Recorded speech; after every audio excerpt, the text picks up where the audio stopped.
예, 안녕하세요. 지금 그 매트 모어스 강연을 시작하기 전에요. 잠깐 공식적으로 시작하기 전에 이따가 시간 관계상 질문 요령에 대한 안내를 말씀드리겠습니다. 저는 사회를 맡은 그 박영학 교수입니다. 요 뒤에 보면 나중에 저 앞에 가시면 요 질문지가 있습니다. 그 질문지에 보면은 이름과 소속을 밝히시고 그다음에 여기 질문 요지를 쓰는 난이 있는데요. 그런데 그 뒤에 보시면 또 그다음 100페이지에 보시면 질문 요령에 대한 안내가 있는데 제가 잠깐 다시 말씀을 드리면 현재 매트 모어스는 현재 일반인 신분입니다. 그럼에도 불구하고 지금 현재 트럼프 대통령의 2020 재선을 위해서 활동하고 있기 때문에 일정 부분에 있어서 소위 외교적 고려를 할 수밖에 없습니다.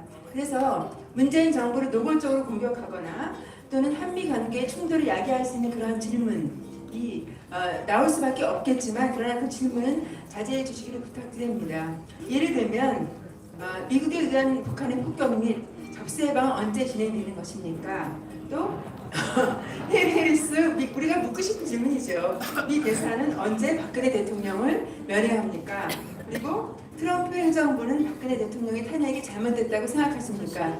이러한 질문은 여러분들께서 질문하고 싶으시겠지만 질문제 적더라도 저희가 채택해서 질문에 쓰기가 좀 어렵습니다. 그러한 점을 고려하셔가지고 예를 들면 이렇게 매트 모어스가 답변할 수 있는 그러한 질문들 예를 들면 미국은 현재 보수혁명 물결이 야기되고 있는데 이러한 것의 배경이 무엇입니까? 또는 한국의 보수가 지지하는 박근혜 대통령이 탄핵된 상황에서 우리 일반 시민들이 보수 진영의 개선을 위해서 할 수 있는 일이 무엇입니까? 이러한 질문은 굉장히 좋은 질문이고 또 매트 모어스가 현재 상황에서 무리 없이 답변할 수 있는 그런 내용입니다. 그래서 여러분들께서 매트 모어스의 강연을 듣고 질문지를 작성해 주실 때 이러한 점을 고려하셔서 작성해주면 감사하겠습니다. 그리고 혹시 이걸 안 받으신 분은 이따 브레이크 때도 받으실 수 있으니까 강연을 듣고 질문지를 작성해주기 바랍니다.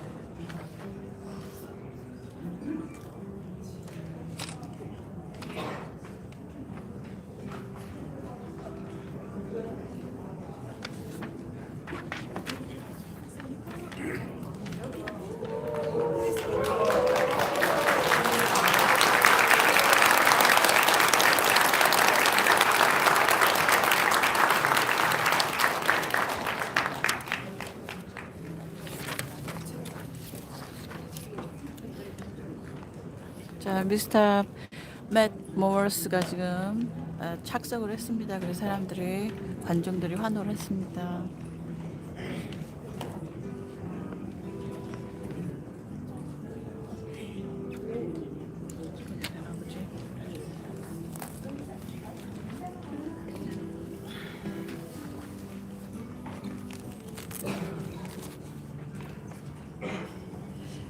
안녕하십니까. 지금부터 트럼프 행정부의 그 백악관 선임 보좌관을 역임한 매트 모어스를 초청하여 특별 강연을 하도록 하겠습니다. 강연의 제목은 미국 정치의 보수혁명과 미국 아시아와 관계입니다. So we're going to start the special lecture by Matt Morse, the former senior White House advisor. His talk will be about the conservative liberalism of American politics and U.S.-Asia relationship. So we will have, So I think it's about the time. It's not the official time for make a big hand of applause, but just since Matt is here, just make a big hand of applause before it starts.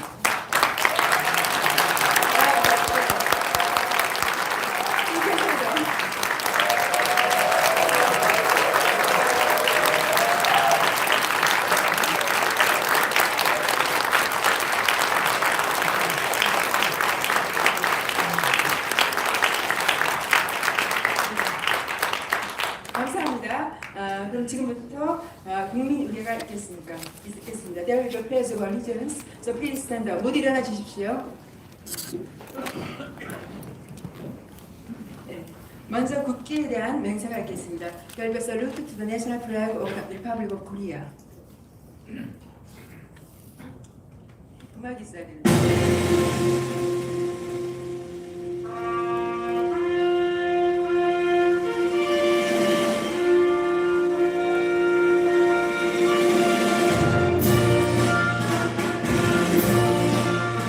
나는 자랑스러운 태극기 앞에 자유롭고 정의로운 대한민국의 무궁한 영광을 위하여 충성을 다할 것을 굳게 다짐합니다.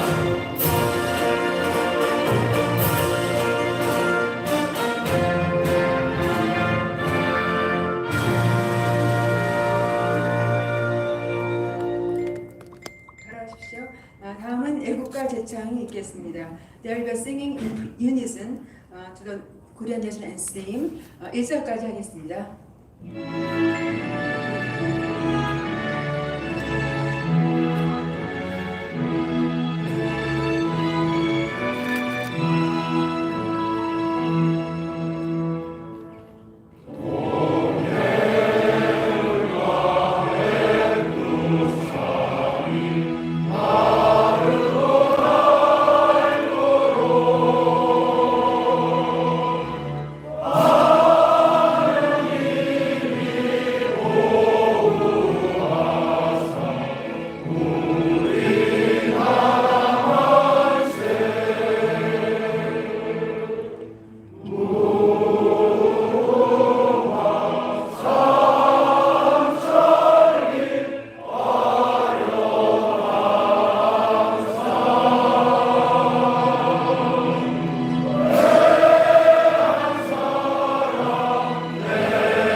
자 이제 미 합중기에 대한 경례가 있겠습니다. There will be a salute to U.S. national flag along with the U.S. national anthem.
자 이제 묵념의 시간을 갖겠습니다. 승국선열과 호국병명 그리고 이 땅에 현대문명을 이끈 개인전원과 진실 존중의 가치를 이식하고 새로운 문물을 소개한 위대한 미국의 선교사들 또한 6.25 전쟁 중 자유와 문명을 지키기 위해 사망한 4만 미국 용사들에 대한 묵념이 있겠습니다.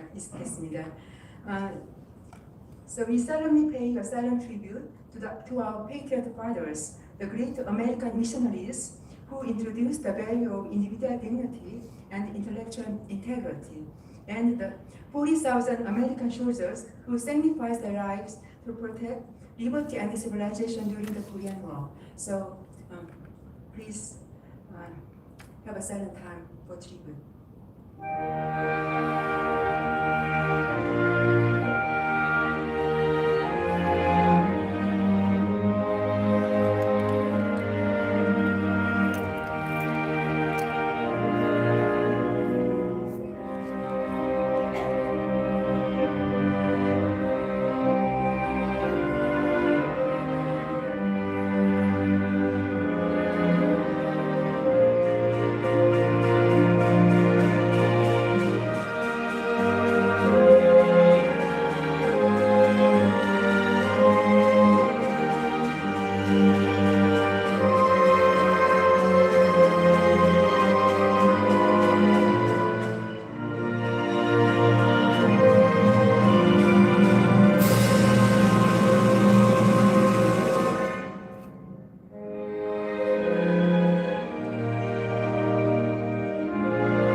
이제 앉으셔도 됩니다. Please.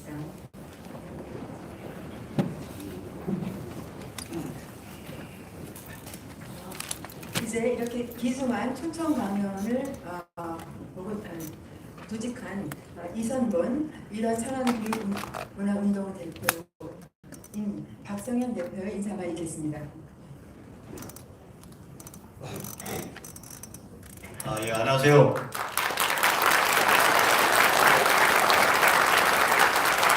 오퍼레이션 휴머니티. 네, 감사합니다. Matthew, I coined the word. If there is a contingency to free liberate North Korea someday, the name for the military operation should be Operation Humanity.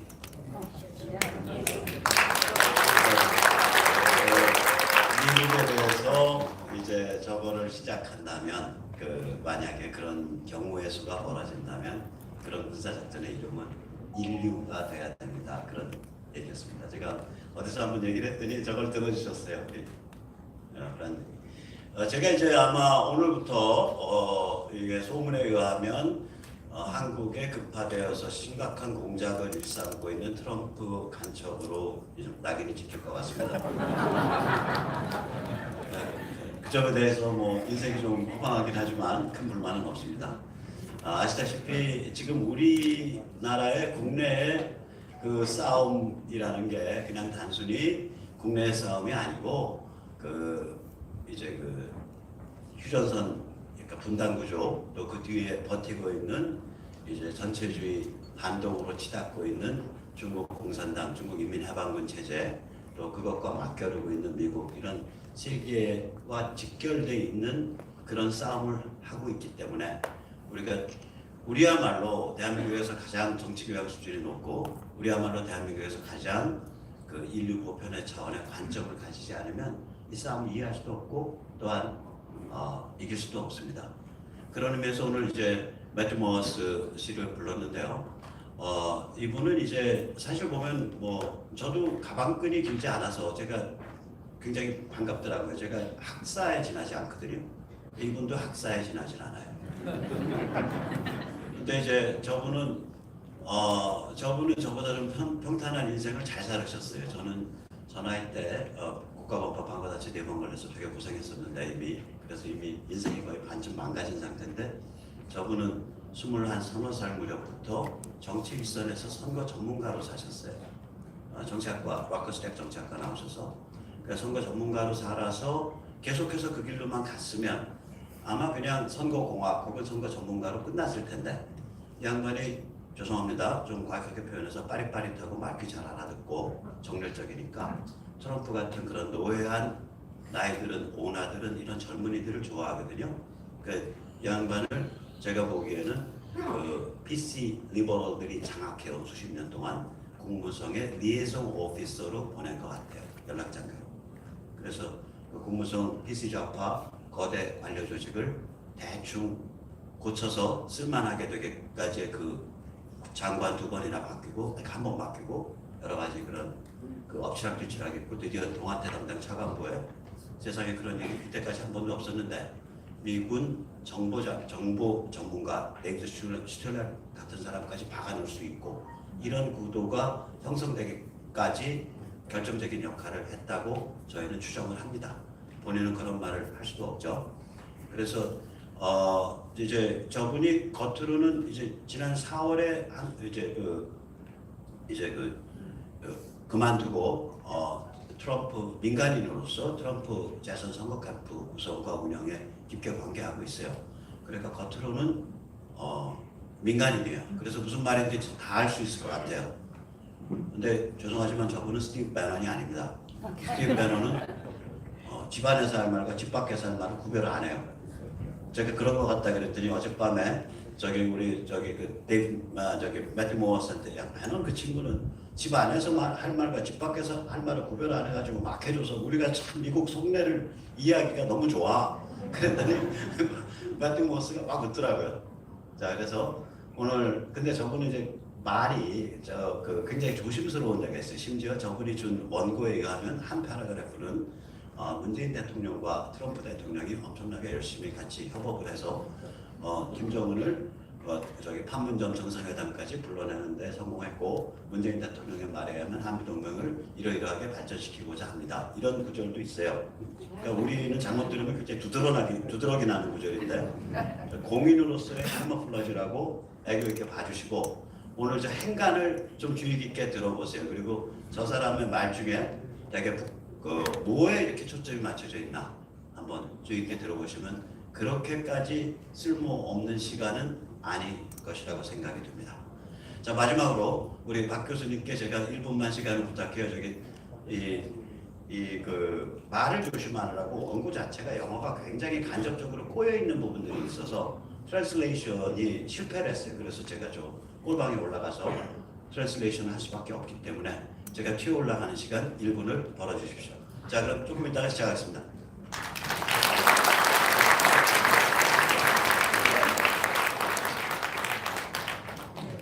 박상현 대표님 훌륭한 인사말 감사드립니다. Thank you for your excellent opening remark by 성현 Park.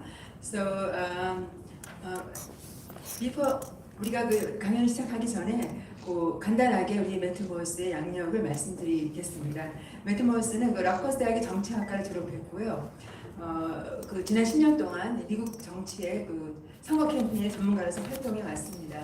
그래서 그 결과 2016년 트럼프 선거 캠프에서 전국 현장 조율 담당 접전 지역 36개 주 담당 디렉터로 활동해서 여러분들 다 아시다시피 트럼프 대통령의 2010년 당선은 그 바로 배틀필드라고 하는 접전지 펜실베니아, 미시간, 아리조나 이런 주에서 승리함으로써 가능했습니다. 그것에 혁혁한 공로를 했던 분입니다.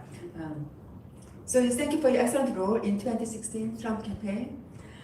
그리고 이제 트럼프 당선 직후에 국무성 담당 백악관 선임 고문을 역임했습니다. White House Senior Advisor. 그리고 이제 26개월 동안 그 역할을 하면서 틸러슨 그리고 폼페오 등 미 고위 국무성 관리들의 인사청문회를 준비했습니다. 그리고 이제 트럼프가 이 국무성에도 있는 그 국무성 PC 폴리티컬 커렉트니스 좌파 관료들을 제거하기 위해서 어떻게 보면 심은 실세 리에이정 오피서로 보여지고 있습니다. 그리고 so he was evaluated as a liaison officer for the state of Department of State of U.S. and 그리고 폴리티코라는 그 정치 평론지에서 young power player of Trump administration. So 그리고 이제 2019년 3월 그 공직을 사임하고 지금 컨설팅 회사를 차리면서 그리고 내년 2020 트럼프 대선을 위해서 준비하고 있습니다. 그래서 이제 1분이 된 것 같다고 판단되면서 그래서 오늘 프레스센터에서 이제 그 연설을 하는데 그 연설의 제목은 미국 정치의 보수 혁명과 미국 아시아 관계라는 제목으로 하겠습니다. So the title is The Constructive Rejuvenation of American Politics and U.S.-Asia Relations. So 우리가 큰 박수로 이 매튜 모어스를 환영하겠습니다. So make a big hand of applause.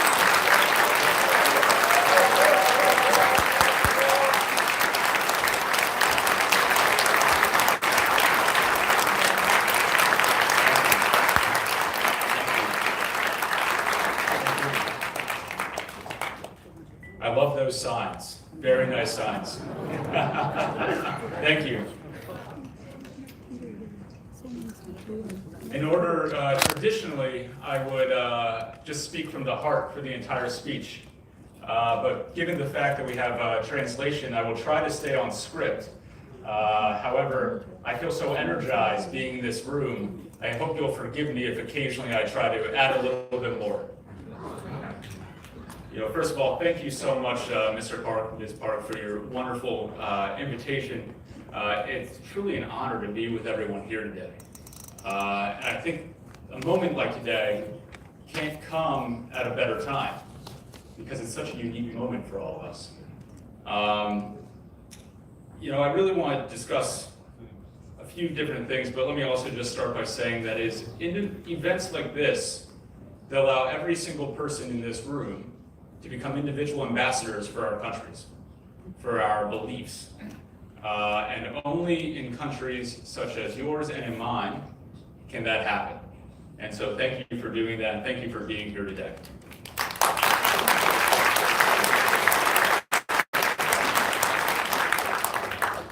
There's just three key observations I'd like to truly talk about today, and then we'll have a lot of time for question and answer where we can discuss anything you'd like. And I'm happy to take any and all questions. I don't promise to always give you any and all answers, but I will take any questions. I'd like to first say that we live in remarkable times in our countries. And we have a great opportunity, the United States, the Republic of Korea, and all of our mutual allies. There's never been a moment in history of mankind when we have the type of technology that we have, which has improved the lives of so many people. They've lifted millions out of poverty and put the power of communication in the hands of everyday people. We see that here today with the number of YouTubers who have so many influential channels, both of their own right and on Twitter and on social media. It's an amazing thing what technology has allowed. But there's also a downside to some of that technology. Automated innovation, artificial intelligence. These technological advancements, which provide such great opportunities to so many, also have left many others in our nations in the core manufacturing base feel left behind. You know, there's a lot of workers who've been told that since the moment of birth, if they just show up, worked hard, played by the rules, their company would take care of them. They would be there with a pension or with a retirement savings. Yet, because of the modern technology and changes, many are on the receiving end of what we in the United States call a pink slip, a slip saying that they're out of work. It takes away the dignity and the pride of that job. What you find often is that many assembly lines, especially in the United States and in many developed nations, are shuttered. You find that places that were once thriving, communities that were once thriving, have lost a lot of hope. And so with that in mind, we're going to discuss the issue of international trade and how America's current approach is largely driven by both the economic realities, but also the impact on communities and people and the political impact of that as well. The second thing I'd like to discuss is that right now there is a global competition between capitalism, as stated and supported by Republic of Korea and the United States, and those of state-supported economies such as China.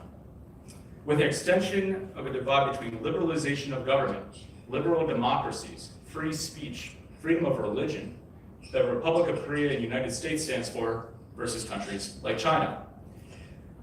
From this, we're going to discuss America's efforts to ensure that nations are driven by self-determination and rule, democratic principles, and open, free market economy. And this conversation, of course, will be mostly directed in the role that China plays in this competition, both in this region but also globally. And given some personal experiences, we'll especially discuss the role China has played in sub-Saharan Africa.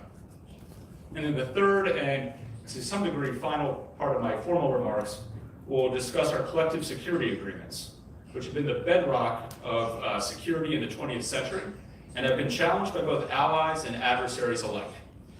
You know, leaders and people are questioning the usefulness of these agreements in the new era. But these conversations are not all negative, they're also positive. They allow us to address and modernize these agreements to approach 21st century challenges from security perspective.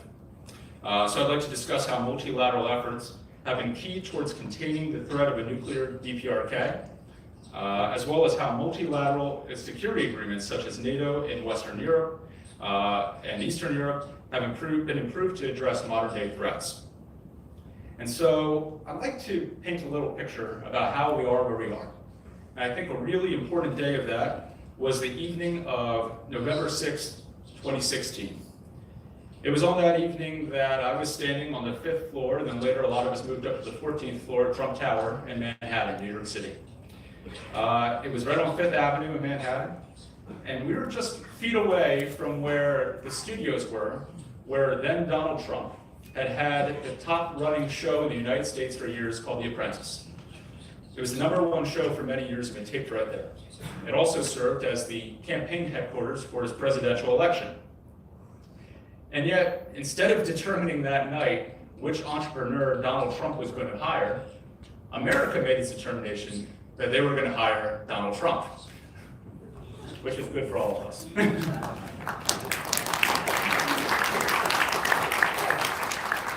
comes from a number of factors. How did we get there on that night in 2016? You know, yes, his name identification was sky high. His name emblazoned on the side of buildings, on skylines across the world, including here in Seoul and in Manhattan. He had the #1 TV show, as I mentioned, for 10 years running. And he had a tie collection, a clothing line that I'm sure made its way into boardrooms all across the world, including here in Seoul. But as much as his celebrity status and his business status made him such an important character and gave an ability for him to win that election, it was something more than that. It was the issues he talked about. He went out across the country and spoke about the forgotten man and the forgotten woman of America. He was often talking about, how trade deals have left so many American workers, the people who work with their hands, have been left behind. So let me talk a little bit about background on that. Donald Trump's public policy agenda has been focused on international trade for decades now, well into his time as a private citizen.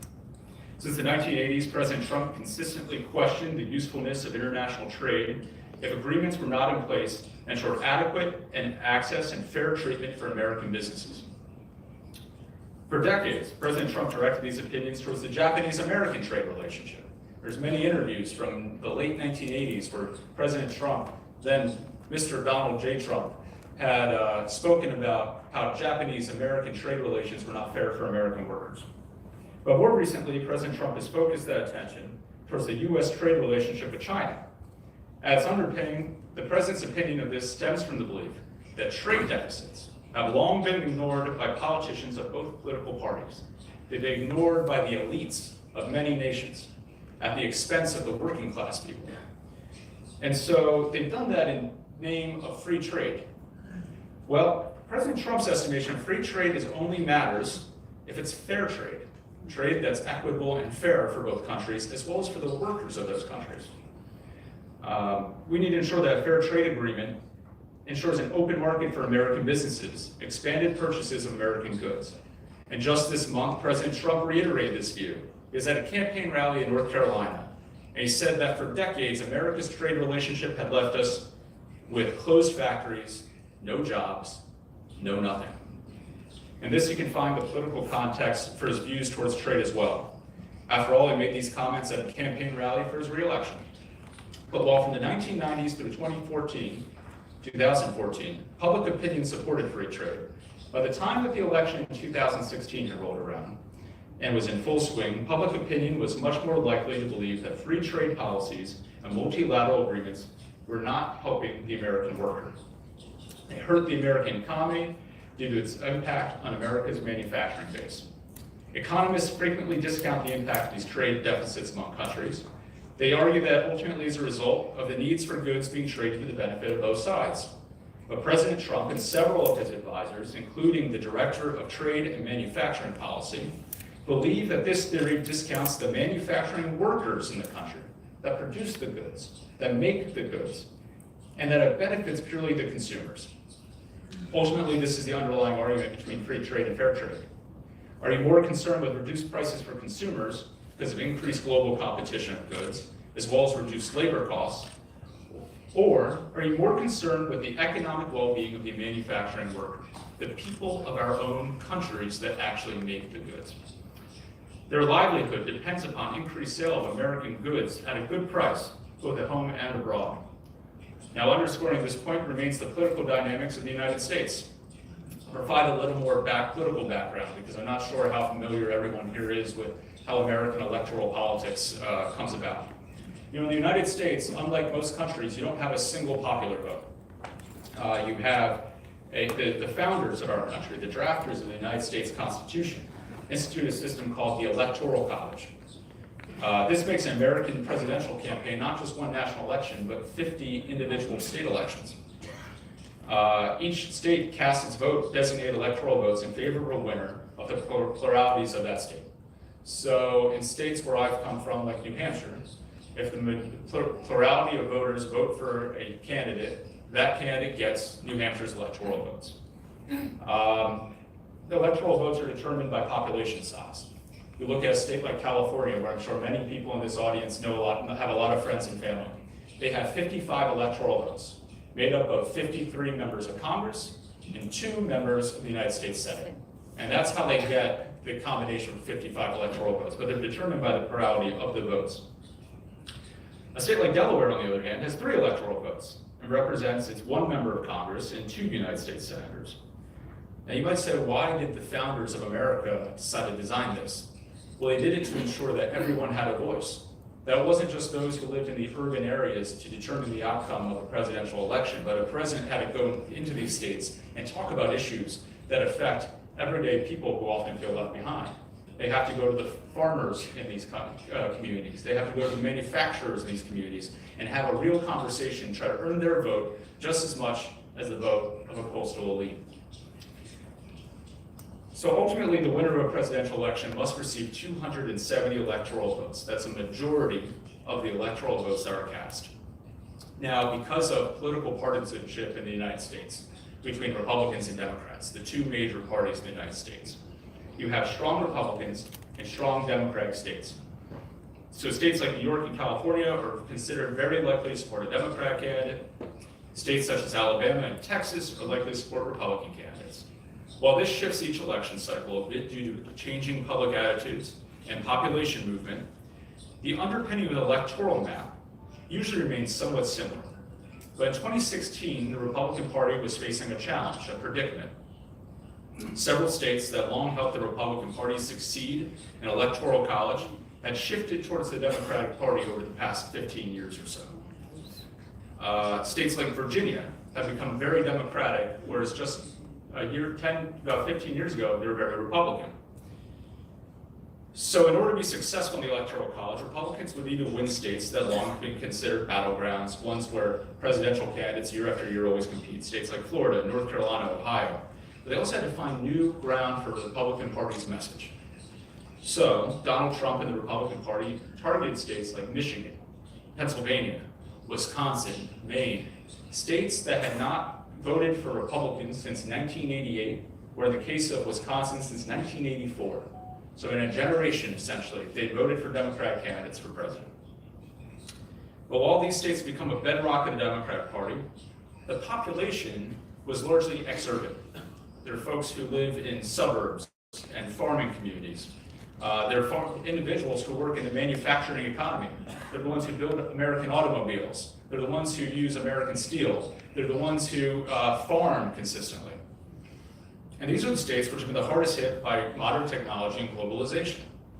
Many workers who had for generations been told that if they followed the family footsteps, that if they found a good job working on the floor of an auto manufacturer or steel company, they would be taken care of by their company. They'd get good health benefits. They would secure a work position and a pension. Often these would be partially funded by the company and their accompanying union. But with the advancement of free trade agenda that began in the 1980s and continued under both Republicans and Democratic presidents alike, these manufacturing jobs began to be outsourced to places such as Mexico, China, India, and parts of Southeast Asia. Workers in America's Midwest, often called in America the heartland, were being told that the covenant between them, the agreement between them and their employer, the same one that was passed on generation and generation, was no longer true. This led many workers in the states I just mentioned earlier, feeling disillusioned by their politicians, betrayed by their politicians, forgotten by the elites, that would make them disaffected from the political process. Many had given up hope that a political leader would come along and speak to them in their problems, their concerns, given that the leaders of both parties, Republican and Democrat, often ignored them for decades. But by speaking directly to the manufacturing economy, by speaking directly to these people without the prism of the mainstream media, but directly to the people, making a centerpiece of his campaign the trade negotiations to both renegotiate trade deals such as NAFTA, the Korean-US-American trade deal, Trans-Pacific Partnership, and negotiate new trade deals, Donald Trump gave hope to these voters. In many cases, voters who had not participated in the electoral process for decades showed up and voted with enthusiasm since they finally had a candidate for president speaking for them, and I had the chance to meet many of these voters personally. On the president's campaign, I worked with many states, nearly every state, but I was particularly focused on states like Michigan, states like New Hampshire and Maine. It was towards the end of the election when we sensed an opportunity to secure Mr. Trump's victory in these locations. Voters who had been laid off for years, whose former employer no longer had a manufacturing plant with even a 5-hour plane ride to them, would come up to me and say that they had never heard a political candidate in their lifetime look out for them. These were auto workers in Detroit, Michigan, and pulp workers in Berlin, New Hampshire, who had finally felt like someone might finally be willing to break conventional wisdom and say that yes, America still could be a leader for manufacturing. Yes, they could bring factories that had been shuttered for decades back. Yes, there could be good paying jobs that gave them the dignity of work, that allowed them to provide food and housing and education for themselves and also their families. And that while some of this is anecdotal, the statistics make this impact clear as well. If you go back to 1990 in the state of Michigan I just talked about, they had over 800,000 manufacturing jobs. In 2016, that was decreased to 600,000 manufacturing jobs. So on election night, like I mentioned earlier, Mr. Trump was waiting in a room full of campaign staff and a few outside supporters. We were all standing there with our eyes glued towards the televisions. I was in between that room and a room with some smaller staff where we were trying to calculate all the election results coming in from key swing states like Florida and North Carolina, the ones that were earlier in the night because polls closed earlier. We had these enlarged electronic maps on the wall. We could tabulate the electoral votes in each key battleground state at the most local level. But while Florida had been focused on early on, our attention then turned to the Midwest, the heartland, as I was saying. And we had hoped and eventually would expect that one by one, as the states came in, showing that the voters I just talked about, the ones who use their hands to create the goods we all use, as we say they are in the United States, they're the ones who shower after work, not before work, because they have the dirt on their hands. Those people had come out in force in support of the election of Donald J. Trump to be president of the United States.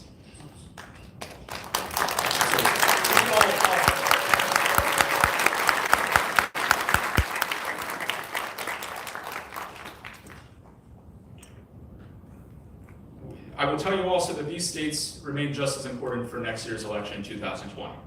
Without the states of Pennsylvania, Michigan, and Wisconsin, it will be much more difficult to win that electoral college I was discussing.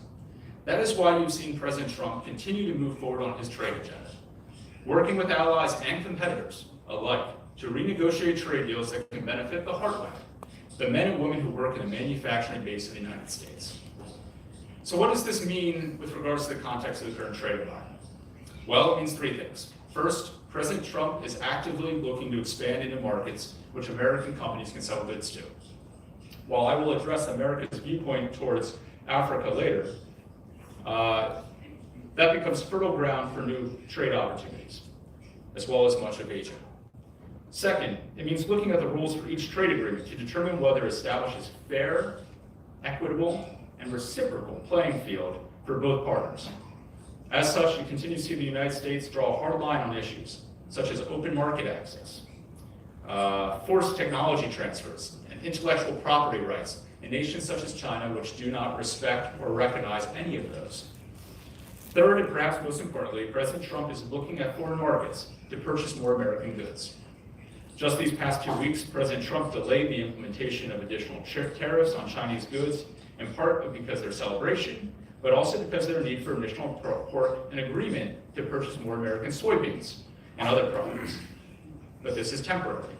We need to ensure that there is widespread access for American goods throughout the globe for all of our trading agreements. By the way, the same way every other country, including Korea, is looking out for their farmers, for their manufacturers. I'm going to go off script briefly, but President Trump just the other day, in his address to the United Nations General Assembly, said that it's sovereignty, sovereign nations that will lead the way forward, not globalization. That's in the interest of our leaders to look out for its people. And that while we can work together, no one's going to look out for another country's best interests at heart, like the leadership of their own country. And that's what we need to respect, sovereignty. So while President Trump draws a hard line to help American workers, he understands that other countries will draw that hard line for their people too. I'll say, clearly Donald Trump has not forgotten the American workers because you see that in trade discussions. updating and modernizing trade agreements. Just near America, that means renegotiating the North American Free Trade Agreement. Now in the form of the US, Mexico, Canada agreement, it contains many facets of the original agreement, but also provides expanded sales opportunity for American dairy producers, pharmaceutical companies, also expanding the overall percentage required for manufacturing of auto parts made in the larger, greater North American continent. Most pressing, though, in developing is the cementing of a framework for trade allies in Asia and Europe, among America's largest trading partners. Such action has been taken regarding improvement of trade relations with the United States and Korea.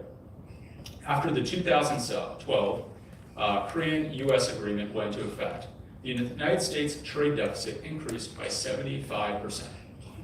In order to improve this, Donald Trump made renegotiating that agreement a cornerstone of his trade policy.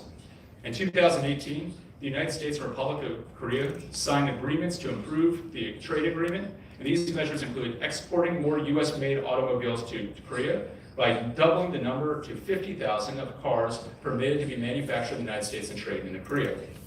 It meant improving customs processes and also address pharmaceutical pricing. These are efforts that will result in more reciprocal trade relationship that will ultimately help both countries. Now, regarding the ongoing trade negotiations with China, as you know, China has now been believed, I'll say believed, we all know this though, to manipulate its currency with opaque procedures that benefits its industries. The government of China is strongly believed to back its private industries that include technology giants such as Huawei, that they're often used as state-sponsored spying activities. Now, in fact, just several weeks ago, the Wall Street Journal reported that several countries in Africa were working with Huawei to spy on its own citizens. That's commercialized spying at this point on behalf of the Chinese. You add in that the market in China is inhospitable to foreign investment, a lack of respect for intellectual property rights, and forced technology transfers. And you have a combination of a centralized, state-sponsored economy that's not competing on the same playing field as true free market economies such as Korea and the United States. While both Republicans and Democrats have run administrations in America which for decades have allowed China to get away with these unfair trade practices, I would call it highway robbery, putting a sense of false harmony, a sense of harmony above the benefits of America's workers and candidly the workers of so many. Donald Trump is determined to make tough decisions to ensure that China becomes a good faith actor in the international marketplace. The Chinese have been wagering, betting for quite some time that they could present a deal that's nothing more than what I would call window dressing. Something that gave false hope, something that allows for a press release to give to the New York Times. But it would gauze over the underlying issues of their closed market system. But while both sides would like to make a deal, I'll remind them that Donald Trump will not accept a fake deal. He will not accept a deal which does not look out for the interests of America and its allies around the world.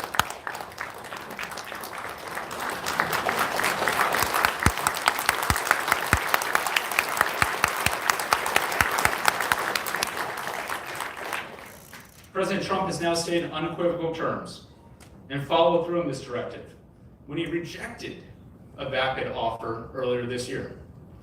China is also believed to be undervaluing the political hand the president plays.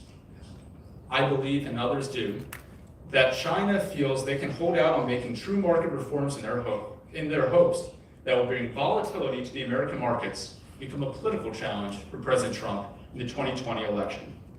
However, they're discounting a real fundamental core fact, that most Americans are in firm belief that the efforts undertaken by President Trump are necessary for an equitable, longer-term trade agreement. They also have more faith in their president, Donald Trump, than they do in the Chinese government.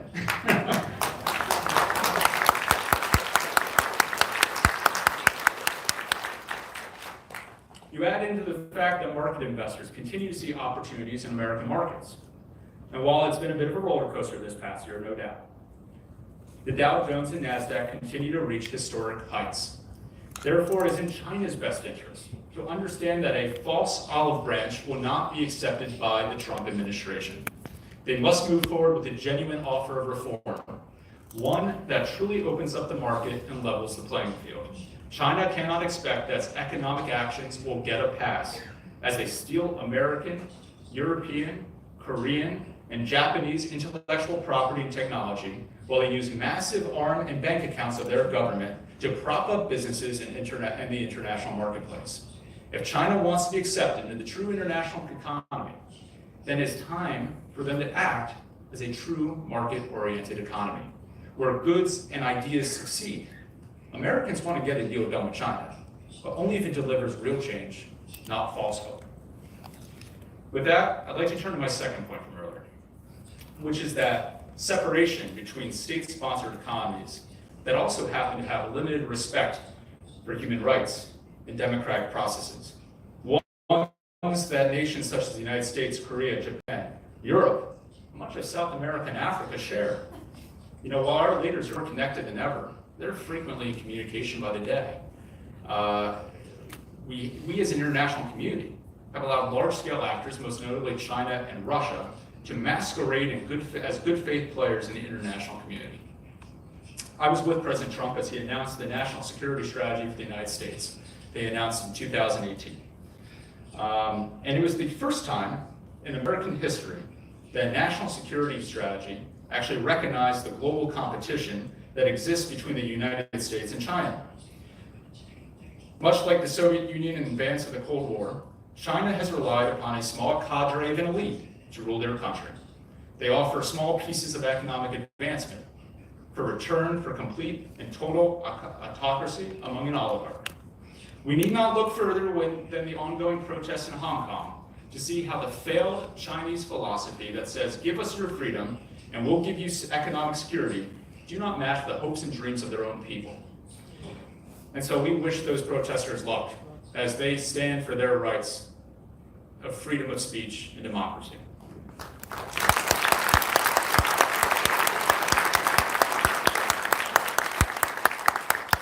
You know, it doesn't have to be this way. It doesn't. You know, Richard Nixon in 1972 visited China for the first time an American president did that. America sought to open the door for unprecedented success for the people of China. The theory at the time was that somehow we could bring elements of a free market economy into China, that maybe ultimately democratic principles would follow. Some politicians went to say that if only we can sell McDonald's cheeseburgers in China, pretty soon they'll have a right to vote. But it was a good faith effort by the United States that had America encourage China's acceptance of the World Trade Organization in 2001. Again, believing that giving a seat to China at the table of open economies would encourage a responsive and appropriate behavior. Well, a generation later, that goal is unfulfilled. The desire of America and the American people remains for the Chinese people to have both an open economy and a political system designed to allow representative democracy, free speech, free press, freedom of religion, and ultimately respect for the will of the people, not the powerful.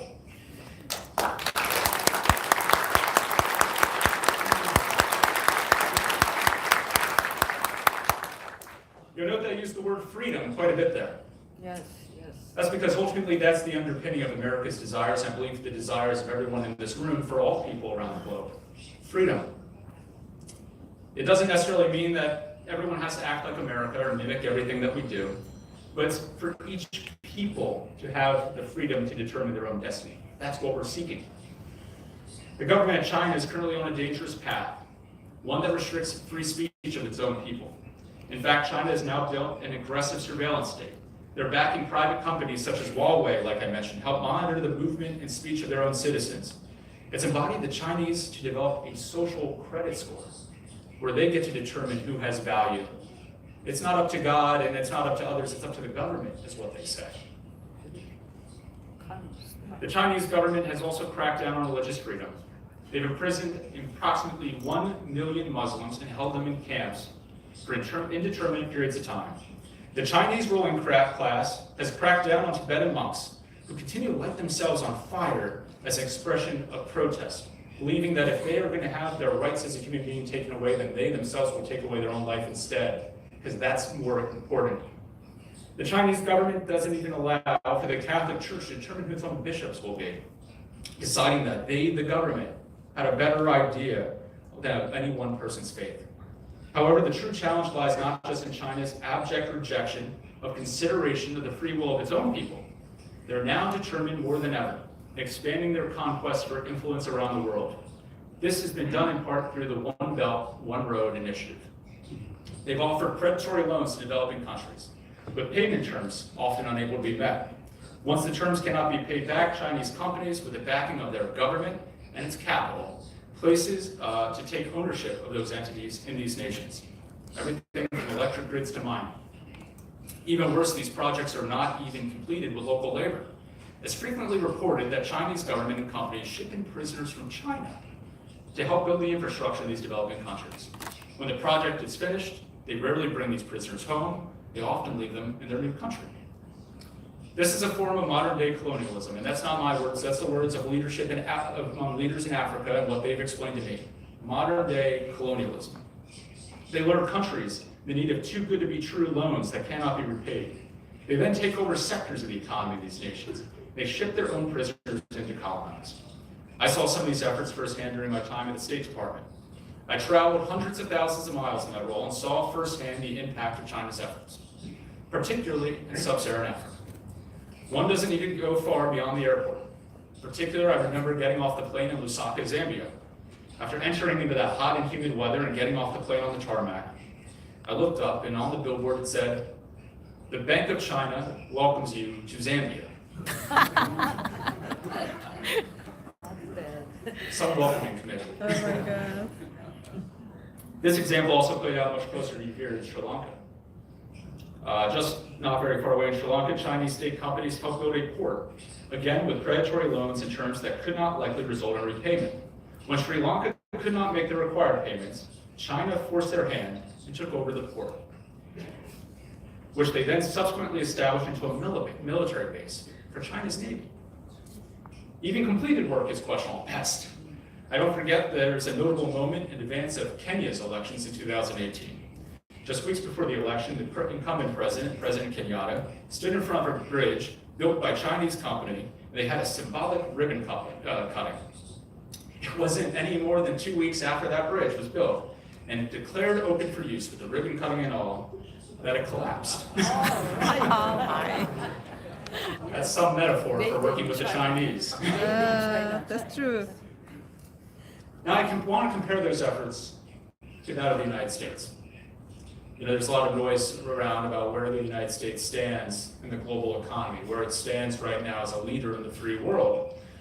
But you know, just this past year, the United States alone spent over $50 billion providing assistance to many of these same countries.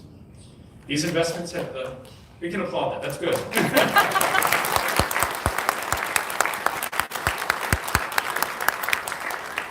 By the way, the American people are happy to do it. They're happy to do it. They're happy to be generous people.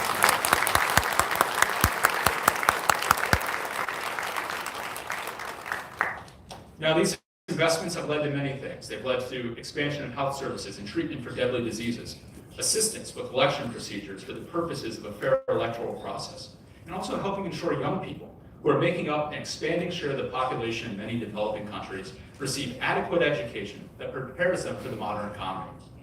America doesn't ask anything in return for these efforts, other than the basic idea that these governments should be responsive to the needs of their own people. And that starts with a strong democratic process. America has also now passed the GOAT Act. It transitions what we call the Overseas Private Investment Corporation into a new Development Finance Corporation. It has an expanded mandate and a portfolio to allow it to support private businesses through increased lending capacity, equity investments, and offers a political risk insurance. Rest assured, these loans are offered on a market and developmental basis, unlike the Chinese loans. These ones are meant to give developing countries an alternative to the predatory lending practices of Chinese investors who are backed by their own government. And that's the competition of today. What will our world's leaders do? Will they stand up for the sovereignty and security of their own people by rejecting the false promise of quick and easy Chinese cash? America's hope is that leaders put the interests of their people first. And let me reiterate, America wants to work with the government and the people of China.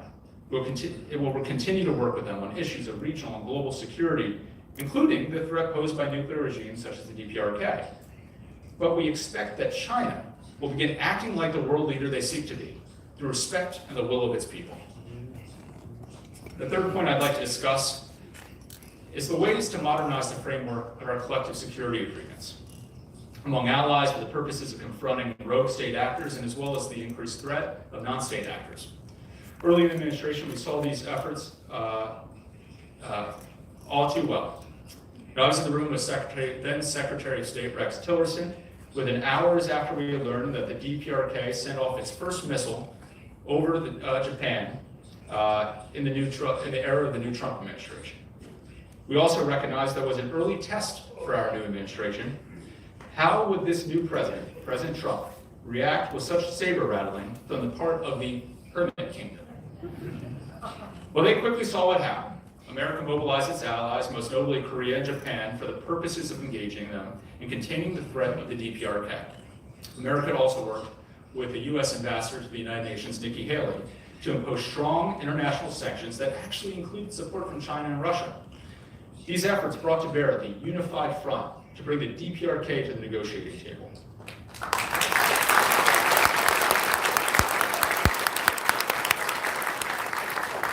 I'll also note that, I'm going to go a little bit off script again, that this reminds me of another American president, President Reagan, who said peace through strength, which means that our allies must stay unified in its strength in order to bring about peace and not the other way around.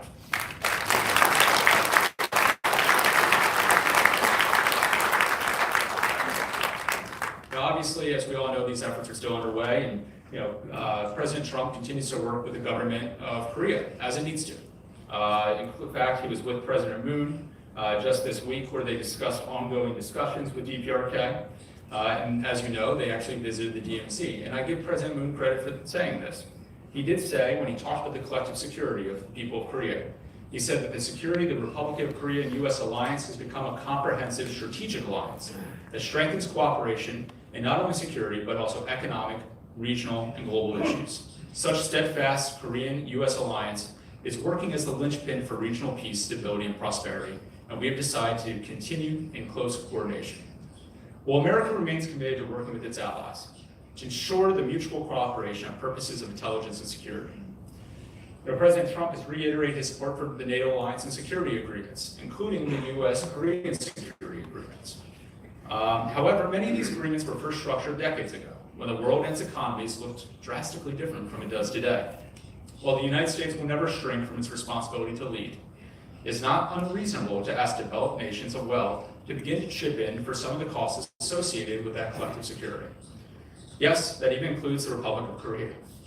President Trump and America remain committed to the security of the Korean people. Our history is so strong in this regard. And I think we saw it when we said,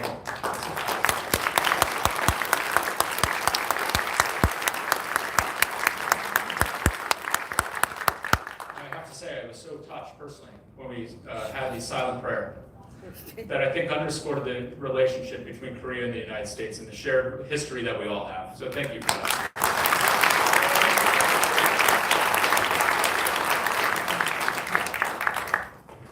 But when we're talking about how to pay for it, we have to acknowledge that Korea is not, it has a stronger economy today than it did 20, 30 years ago when many of these agreements were discussed, sometimes more.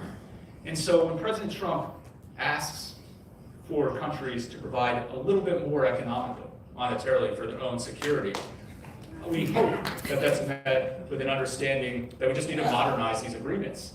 But we still stand committed to working with each other to ensure the security of the Korean people.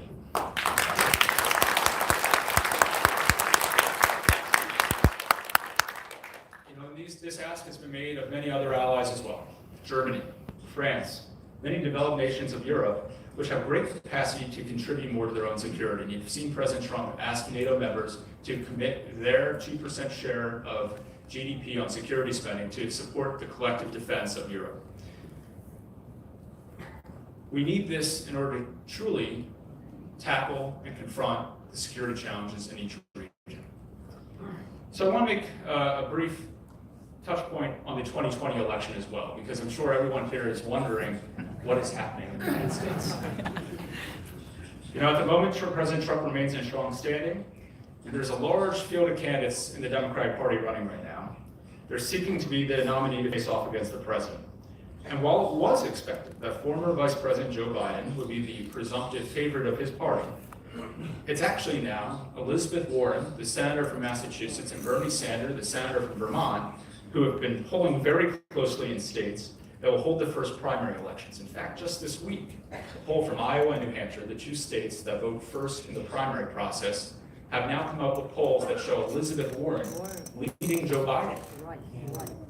By the way, this whole discussion about the elites versus the people are happening on both sides of the aisle in America, because both parties feel like the elites have forgotten them, the powerful have forgotten them. And that's why you saw President Trump win, and I think that's why you're seeing so much unease in the Democratic primary right now. Now, as a result of their party's primary, these candidates have been forced to move to the very, very, very liberal side of their party, very far left wing, out of the mainstream of American ideology. They've staked out extreme political positions that are out of step with the average American person. And it's expected that because of this, they will not be able to win next year's election. I also have to note that President Trump's trade policies have become so universally agreed to in key battleground states that the Democratic candidates for president are now agreeing with President Trump. Right. By the way,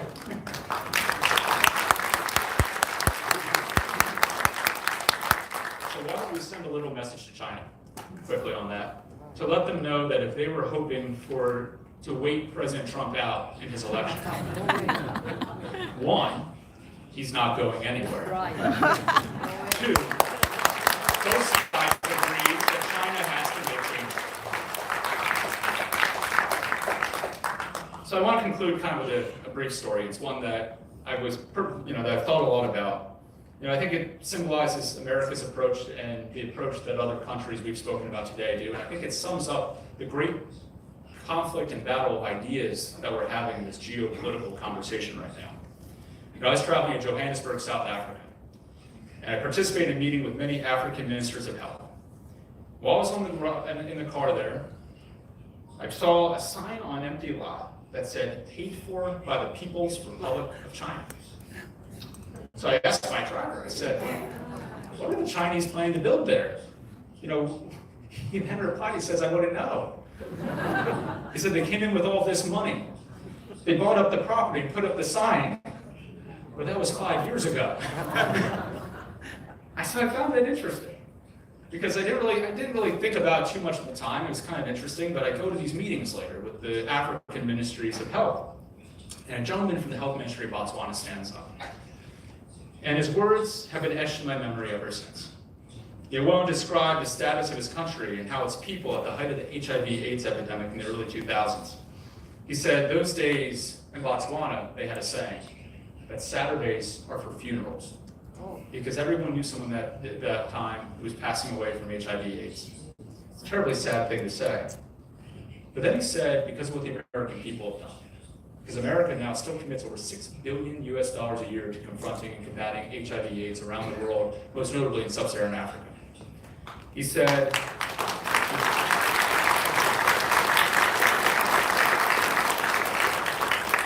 this was what really made me stuck with me. He said, because of the American people, Saturdays in Botswana are not now for funerals, but Saturdays are for celebrations. They're for weddings, they're for birthdays, and they're for parties.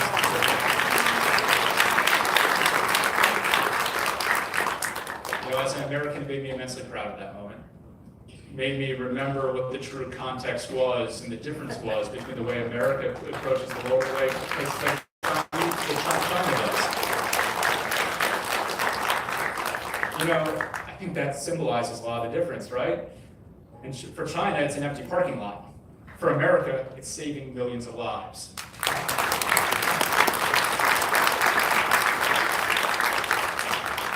So with that sentiment, I'd like to conclude my remarks.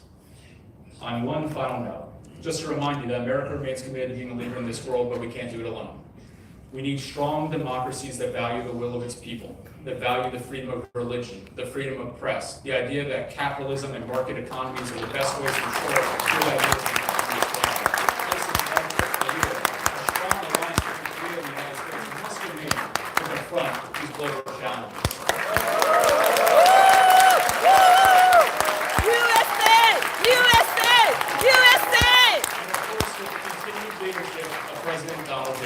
Thank you very much. USA! USA! USA! USA!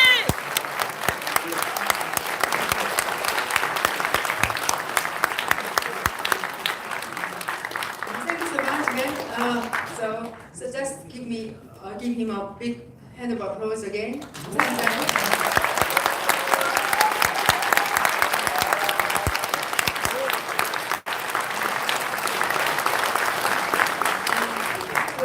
So we're gonna have a small break, a little bit of a break time, so you can.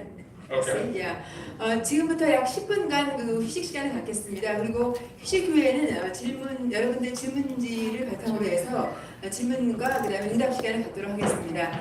질문지 작성하실 때는 아까 말씀드린 그 요령을 좀 참조하셔서 작성해 주시기를 부탁드립니다. So 10분간 휴식 시간 갖겠습니다. 감사합니다. So here now. So 질문지는 밖에 있고요. 그 질문지는 어디서 받을 거죠? 네. 앞으로 가져오시면 됩니다.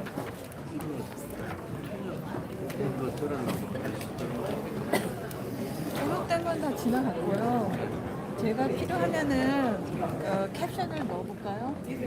우리한테 필요한 부분만 할게. 중간 부분은 필요 없고 끝에 중국 얘기하고 우리나라하고 계속 동맹한다. 그 부분이 중요한 것 같습니다. 네. 아직 안 들립니다. 당연합니다. 네. 선생님 제거 아이디 카드 드렸죠? 예, 그거 깔아놨어요. 예, 감사합니다. 네, 제가 저도 사실 유튜브 하세요? 나라에 무슨 좀 좋은 일을 하고 싶어서 네. 그걸 갖다가 하는데 이 세례 탈출을 지금 제일 많이 보고 네. 그래서 오늘도 그거 보고 왔거든요. 네, 잘하셨어요. 그래서 이 유튜브가 제가 처음 봤어요. 아, 네. 그렇게 큰 유튜브가 아닙니다. 선생님 네, 저 그렇게 큰 유튜브가 아니에요. 소형입니다. 소형. 베이비예요. 포장이 뭐 상관이 있습니다. 마음에 들겠어요. 네, 감사합니다. 그런 거 확실하게 안 들려가지고 아, 이거 그러면은 장비를 쓰시지 그랬어요. 저 있는지 몰랐어요. 아, 그러니까요. 그럼 지금이라도 사업에 나가서 네. 사업장이 있나 좀 물어보시고. 지금 한 거 이거는 어떻게 들어요? 이거는 제가 밑에 캡션 달아가지고 제 사이트에다가 올릴게요. 그럼 제가 이거 예. 나우 TV 이거 보면 됩니까? 네. 네. 가서 지금 담배 있나 물어보세요.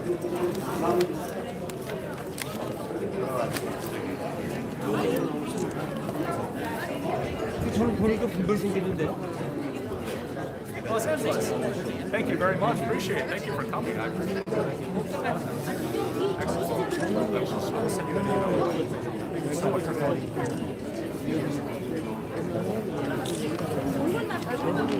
Fantastic. Oh, I think so. I think it went very well. Right here? All right.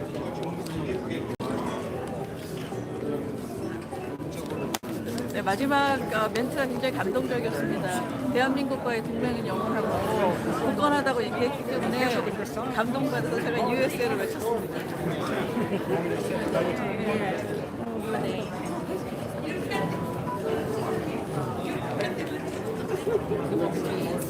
자, 대한민국 국민 여러분, 미스터 트럼프의 선거 참모 핵심 참모인 미스터 맷 모월스가 대한민국과의 동맹을 확인했고, 그다음에 미국의 자유민주주의에 대한 항상 신념을 천명했습니다. 그래서 굉장히 기쁩니다.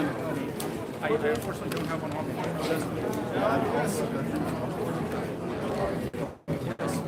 Are you traveling as well?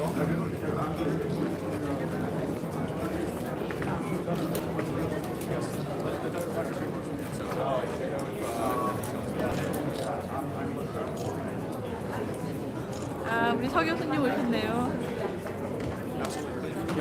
우리 서 교수님도 오셨습니다.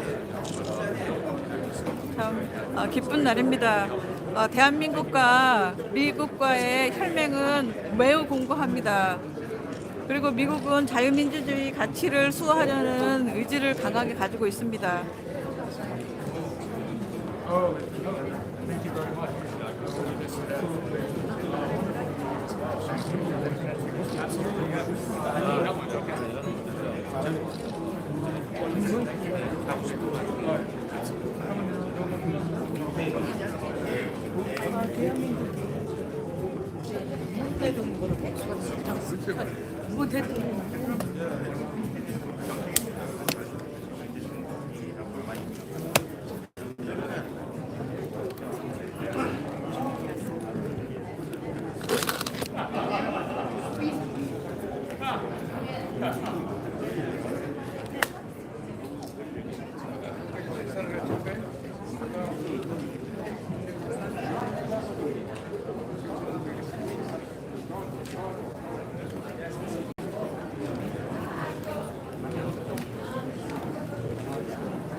제가 했을 건 없어가지고.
네.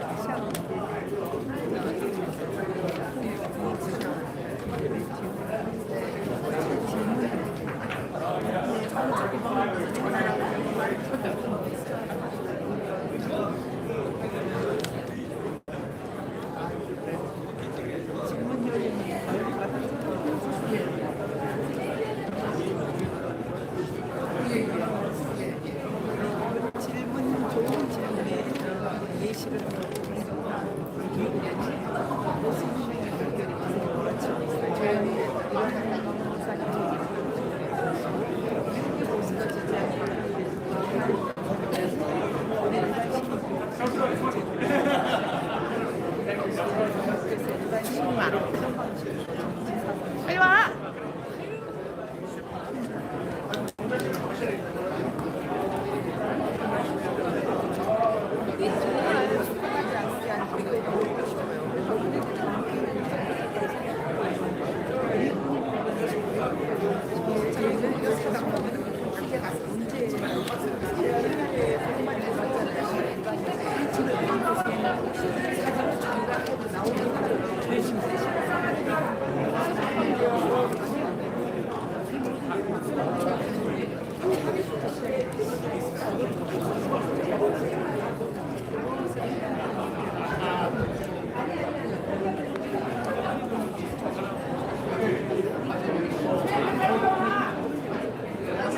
시간 관계상 이제 곧 질문 응답 시간을 갖도록 하겠습니다.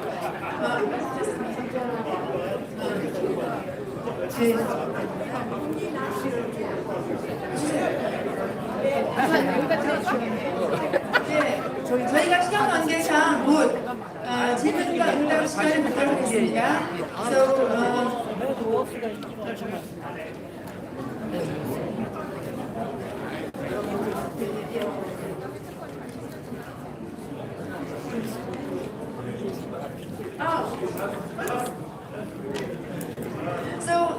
We'll start soon the Q&A session. Please, 자리 정돈하고 곧 시작하도록 하겠습니다.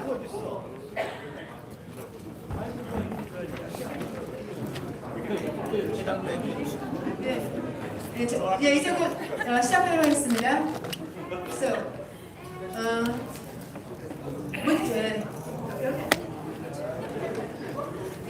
So Ben, I think, rather than sit down, you just stand up there. 지금부터 매트모 소총 강연에 이어서 질문과 응답 시간을 갖도록 하겠습니다. 질문과 응답 시간 여러분께서 내주신 질문지를 근거로 해서 하도록 하겠습니다. 그리고 so we're gonna start Q&A session now, and so President Park Sang-yeon will be a moderator and translator at the same time. So thank you.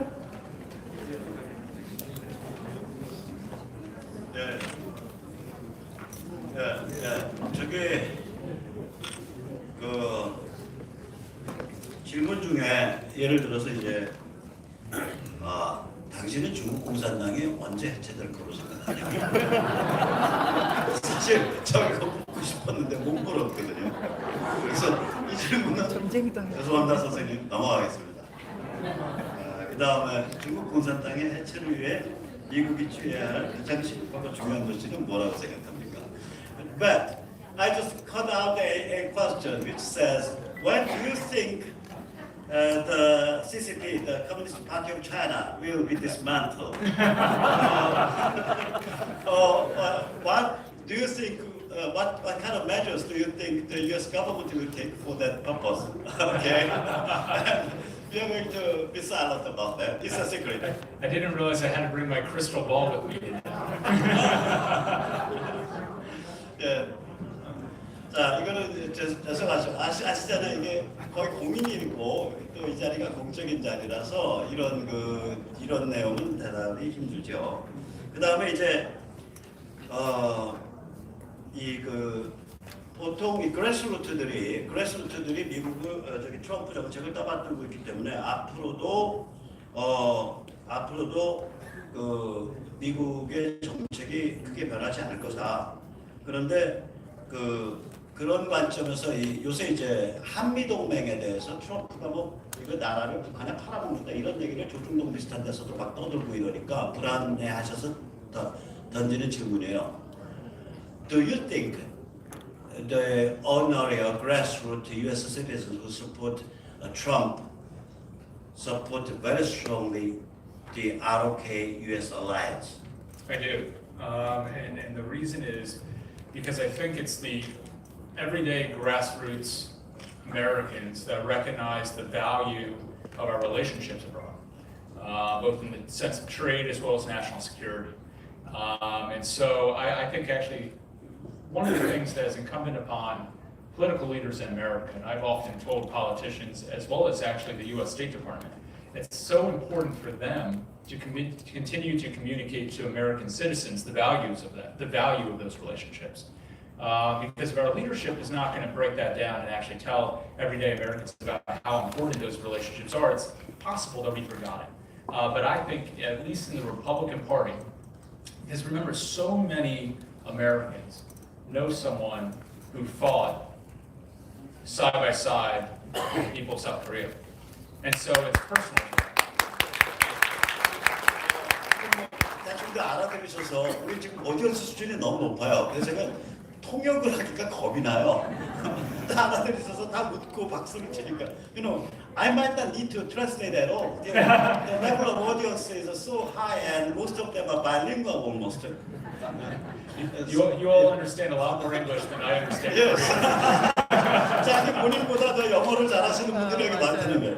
자, 그래서 아까 이 질문이 소박하게 표현된 질문이지만 굉장히 핵심을 찌르는 질문이라고 생각을 합니다. 조중동이나 또 일부 유튜버들도 마치 트럼프 행정부나 미국이 한미동맹을 빠개고 나가고 뭐 한국을 적당히 북한에 팔아먹고 중국에 팔아먹고 이런 식의 그 패닉 장사, 공포 장사를 하고 있거든요.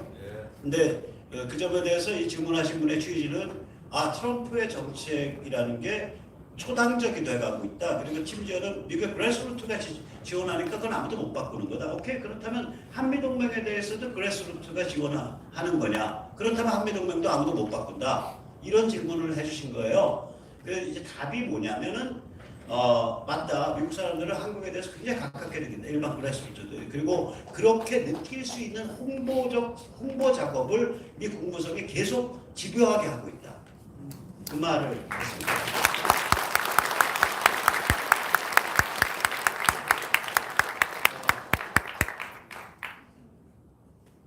잠깐만요.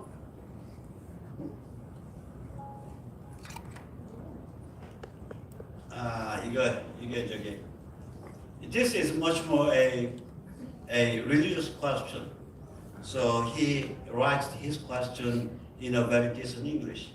So it would not be good for me to translate at all. Okay. 네, 이분이 지금 그 영어로 좋은 영어로 질문을 해주셨기 때문에 제가 그냥 영어로 읽어드리려고 그래요. 뜻은 뭐냐면 오히려 이쪽에 대고 제가 번역을 해드려야 돼요. 저는 북한 해방을 강렬하게 원하는데 트럼프가 성경에 나오는 고레스, 그러니까 키루스라 그러죠. 키루스 같은 그런 인물이냐? 그것이 넘버 원. 그 다음에 트럼프가 언제 북한 해방시킬 걸로 생각하냐? 그 다음에 너는 개인적으로 북한 해방을 지지하냐? 당신은 개인적으로. 이게 세 번째 질문은 아프죠. Okay. The first question is that thank you for your great speech. I'm eager to free North Korea from the totalitarian system. And according to the Bible, the Judea people was freed by Kyros, the Persian king. And do you think Trump might play the role of Kyros with regard to North Korea? He can get in trouble for this one. 그거 하다가는 정치적으로 손해 많이 볼 거다. 이거 굉장히 의미심장한 말이에요. 대가가 큰 일이기 때문에 함부로 못 뛰어든다 그 소리입니다. I believe that the president wants freedom for all people. I think he wants it for people on both sides of Korea. I think he just as importantly, wants real opportunities for them, economic development as well, for the Korean people. There is no reason why, in this modern day and age, that there should be a single person who walks on this earth that doesn't have the freedom that's bestowed by not humankind, but from God above. That's what is so important. 자유의 궁극적인 원천은 인간이 아니라 위에 계신 분이다라는 얘기고요. 트럼프는 모든 사람들이 다 프리덤을 얻기를 원하고 특히 한반도에 관해서는 남북 모두 프리덤을 얻기 원한다. 북한에 대해서는 프리덤과 함께 진정한 어떤 경제 발전의 기회가 주어져서 인간적 존엄성을 되찾기 원한다. 또 the second question of this gentleman, 영어로 또 하셨어요. 그러니까 뭐냐면은 when do you think Mr. Trump is going to liberate North Korea? Another crystal ball question. Look, I'll tell you from the U.S. foreign policy perspective. You know, we're confident that today we're in a much better place than we were 2.5 years ago. And that if there's ever a time for opportunity for the people of North Korea to have a taste of what we all have, that moment is now. But that's going to depend upon what the leadership of North Korea is going to do.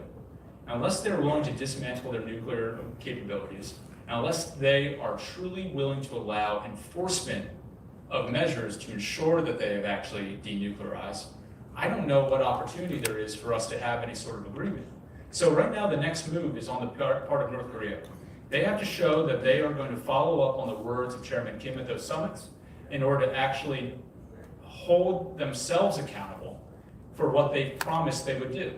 And unless you see progress for that, I don't think America is going to do anything different to change the economic sanctions that are in place or anything else. So this is in the best interest of the North Korean people. That's what this is about. 제가 트럼프가 한국에 급한 트럼프의 에이전트인 게 많네요. 며칠 전에 트럼프가 문재인 만났을 때 Trump said, "I'm not considering any action." And 난 아무 행동을 고려하고 있지 않다. And the local media here interpreted the word as Trump is not considering any military action. That is a very, very, very serious misunderstanding. I told my YouTube people, 그러니까 이거는 어떤 군사 행동을 고려하고 있다는 뜻이 아니라 방금 맷 마우스가 방금 얘기한 게 그거예요. 이제는 김정은이 행동해야 될 때다. 우리는 그의 행동을 기다리고 있다. 그리고 CBID를 철저하게 수용하지 않는다면 북한에 어떤 미래가 있는지 자기는 모르겠다. 그러니까 행간을 많이 들으셔야 돼요.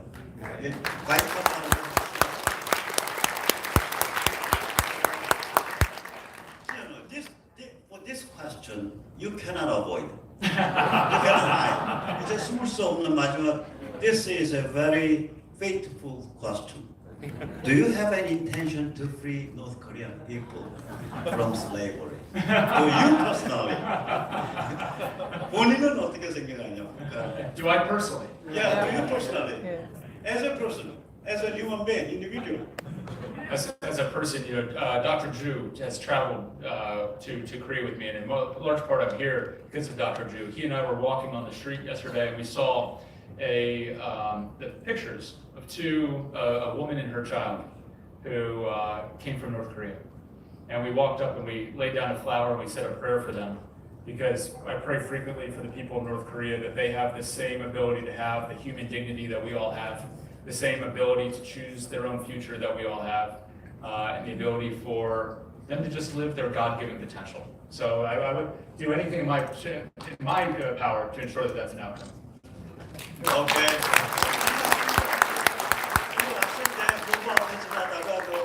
헌화하셨다고 탈북자 모녀 가족 숨진 분들, 그리고 자기 개인적으로는 이거는 휴먼 디그니티에 관한 문제이기 때문에 무슨 서포트에 도움이 될 수 있는 하겠다, 그런 말씀입니다. 자, 이게 이제 점점 더 이제 질문이 어려워져 가고 있죠. 이거는 이제 한국의 미래를 낙관할 수 있겠냐, 뭐 이런 말씀인데, 이건 진짜 마법 구슬을 해주셔야 되다 그래서 그냥 넘길게요. 그 다음에 이제 이거 굉장히 어려운 건데 아마 이게 외교적으로 대답을 하게 될 거예요. Most of us believe that the impeachment of the President Park Geun-hye was based upon a fake news and the character assassination and mock trial. And so we are, in a sense, very much agonized and frustrated. And this type of a fake news operation has been rampant in the United States also. So this gentleman did not ask you whether you agree to this judgment or not. This gentleman rather asked you, what would you recommend people like us to do to overcome our frustration? 그러니까 우리가 굉장히 절망적이고 어려운 처지인데 박근혜 대통령 탄핵이 우리는 가짜라고 생각하고 인민재판에서 있다고 생각을 하는데 이분 질문을 보면 당신도 그렇게 생각하냐고 물은 게 아니에요. 이분 질문은 이런 심리를 갖고 있는 우리에게 당신은 무엇을 하라고 권하고 싶냐? 오케이. Well, let me tell you what we've done in the United States. We understand that much of the media is stacked against us, that many of the reporters are biased against the beliefs that we have. And so we did something, it's amazing, much of social media was created by a bunch of liberals in Silicon Valley. I don't think they ever intended for their creation to be then used by conservatives to communicate so well. And so we've taken to Twitter, and we've taken to Facebook, and we've taken to community grassroots organizing to get our message out. So that's not filtered by the media, which, by the way, in the United States, as well as much of the rest of the world, including Korea, is still a privately owned group with their own interest at heart, which is ratings and money. They don't necessarily have to care about the truth. So what we've done is we've taken to directly communicating to the people, and I see that you've done the same thing here. I find it amazing. Dr. Park and I were speaking about, and Mr. Park and I were speaking as well about just how you utilize YouTube as a way to communicate directly to the people of Korea, to communicate with each other and bypass the traditional media outlets. And I think it's very brilliant on your part. Because we found that it wasn't until we had a president and a candidate who was willing to use Twitter for the media as the main medium to communicate with his own supporters that we were able to be successful. And so I think that's an important way to ensure you're breaking through the fake news media and communicating directly to people.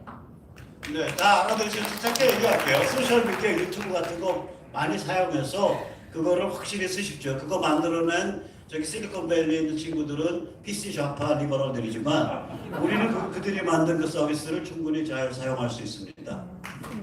You talk very badly about the Google and Facebook guys.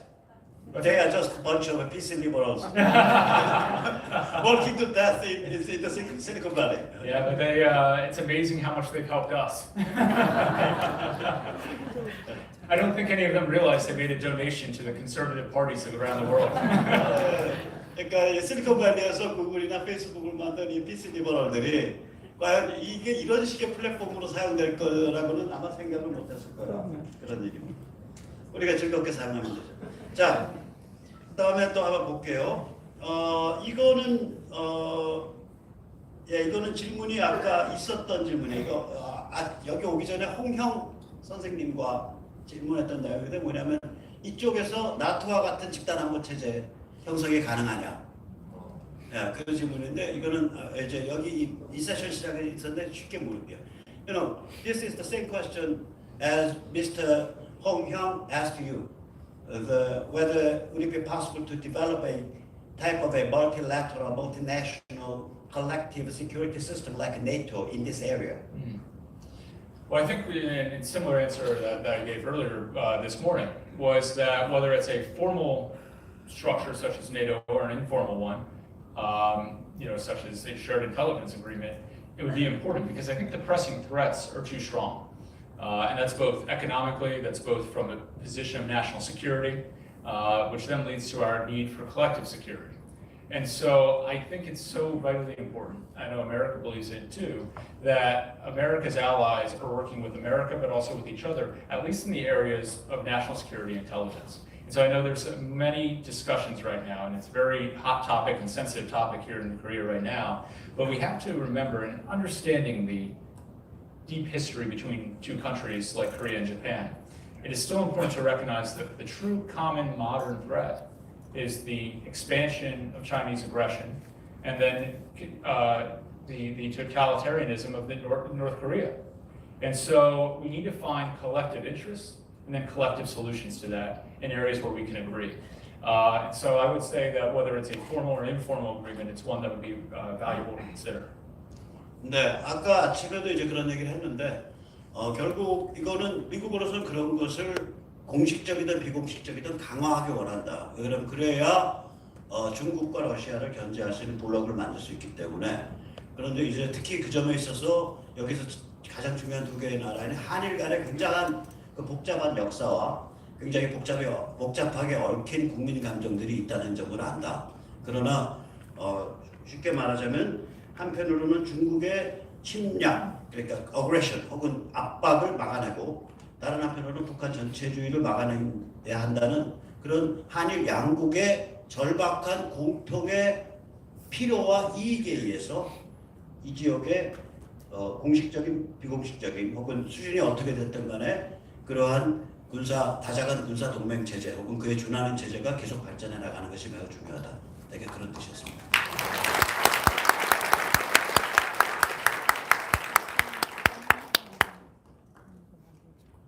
와우.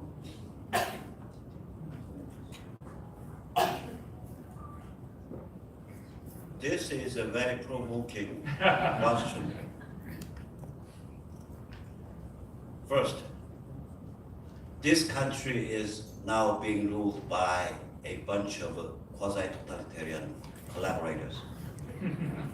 Did you write this question, Mr. Park? In this situation, why on earth do you visit here? What's the use for it? 도대체 이런 상황에서 여기 왜 오셨냐? 거기 무슨 소용이 있냐? Okay. Well, the true purpose is to speak to all of you and talk about our shared common beliefs that we have that are separated by nothing more than an ocean. So that's the main reason I'm here today. Also to ensure that we all have hope. We have hope because I've seen in America what can happen when, the people organize and support a candidate. When the people say that it's not about the elites, but about the future of their own well-being. When I see what happens when you actually have a political leader who's actually willing to throw political correctness aside and actually talk about real problems, and then therefore talk about real solutions. And we've seen that happen in the United States, and I think it's possible throughout the world. We've seen it in many countries across the globe. And so I'm here to just tell you about that story and offer some hope. 오케이. 여기 온 까닭은 신념과 희망을 같이 공유하기 위해서 왔습니다. PC, political correctness, 이 정치 위선 완장질이 지배하고 있는 그러한 문화에서 정치 위선 완장질에 복종하는 언어를 사용하면 아무 문제도 없지만 그것을 비판하는 언어를 사용하는 순간 온 천지사방이 다 적이 됩니다. 우리와 같은 민초가 미국의 경험에서와 같이 민초가 스스로 조직화되지 않으면 정치도자는 그 장벽을 못 넘습니다. 그 같은 신념과 희망을 특히 같이 공유하고 싶습니다.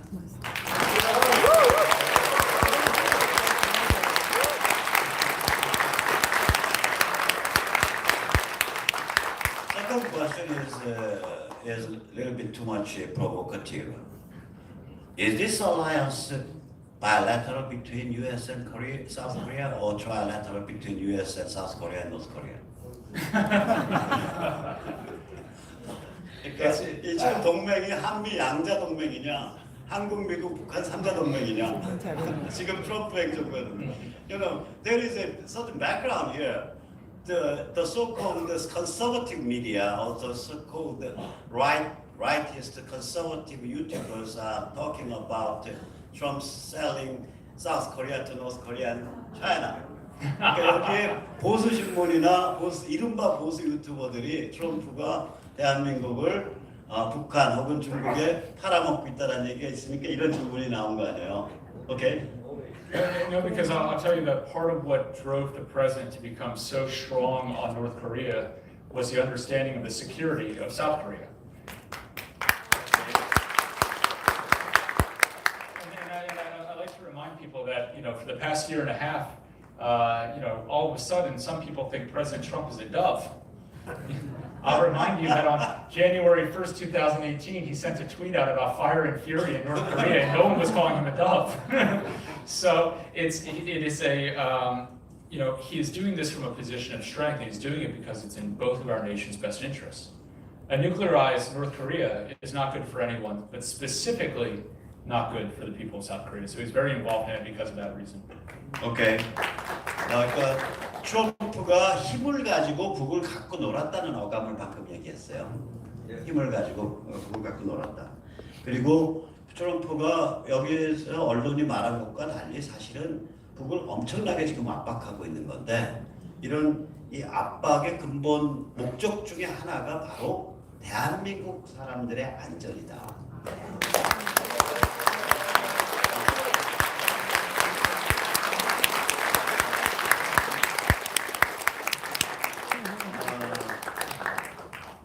그 다음에 세 번째는 한국에서 어떻게 우리 한국의 보수들이 스스로를 강화시키고 격상시킬 수 있냐라는 질문인데 아까 답이 있었기 때문에 넘어가고요.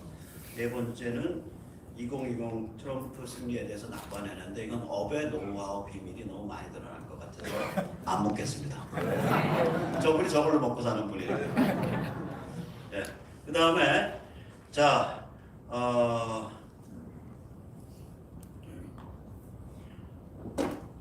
This is quite a religious question. How do you view the status of the Christianity or Christians spirit in the U.S. culture? 그러니까 미국 문화에서 기독교 정신 혹은 기독교 영성이 지금 어떤 상태에 있는지 생각하냐 이런 질문을. 오케이. I'll tell you that in America, the Christian community is very organized and the religious community is very organized. And I'll even go beyond Christianity because there's a strong relationship between those who are Christian, Jewish, and even some Muslim communities in the United States. It's one of the big political issues in the United States is the relationship with Israel and understanding the value of the alliance between the United States and Israel. And unfortunately, it's become more and more of a partisan issue. Democrats are undervaluing that relationship, while President Trump has been one of the strongest allies that Israel has had of presidents of either party. And we find that the backbone of that policy is not just those in the Jewish faith, but those in the Christian faith, because they understand the right of free determination of people to express their own religious beliefs. And so it's been very powerful. In fact, actually, just this past week at the United Nations, President Trump, along with Secretary Mike Pompeo, led a discussion and a session on freedom of religion and international religious freedom. It's been an issue that's been so important to the Trump administration to advocate for. The president has personally spoken about on many occasions. And that's because I think those who are religious and those who believe in the right to religion, which aren't always the same thing, but often are, look out at this world and see the persecution of so many religious minorities, as well as in some cases religious majorities. We detailed all the human rights abuses against religion in China, but that's going on in many parts of this world right now. It's a scary thing. So I think the religious community in the United States, specifically the Christian community, has been very vocal on this to draw attention to the rights of freedom of religion, both at home in the United States, but also abroad. 오케이.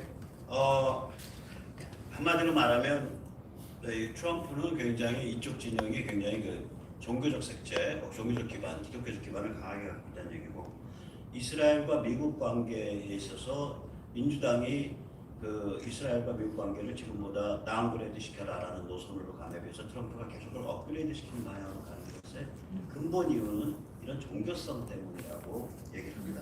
특히 기독교도 나아가서 종교의 자유를 가장 중요한 인권으로 생각하고 있어서 이번 유엔 총회에서 그 이슈로 띄웠다고 합니다.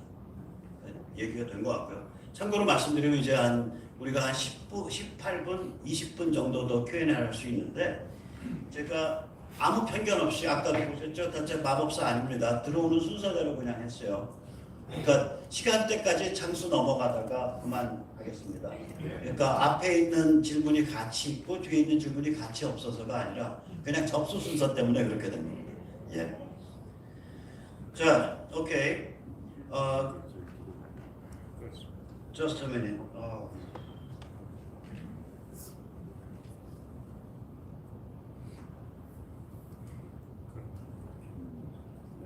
이거는 이제 우리 저기 뭐야 그 아주 심각하게 물은 얘기인데 이제 여기 이제 친북, 종북, 뭐 친중 또 이제 배불러 터진 그런 탄핵파 뭐 이런 게 이제 막 횡행하는 좀 폭도스러운 사회인데 이런 상태에서 우리가 어떻게 그 한미 동맹과 그리고 그 이런 한미 간의 결속을 강화할 수 있는 캠페인을 펼칠 수 있냐 그 좋은 방안이 있으면 말해달라는데 제가 보기에는 이 질문 그냥 넘어갈게요. 네. 그 다음에 이제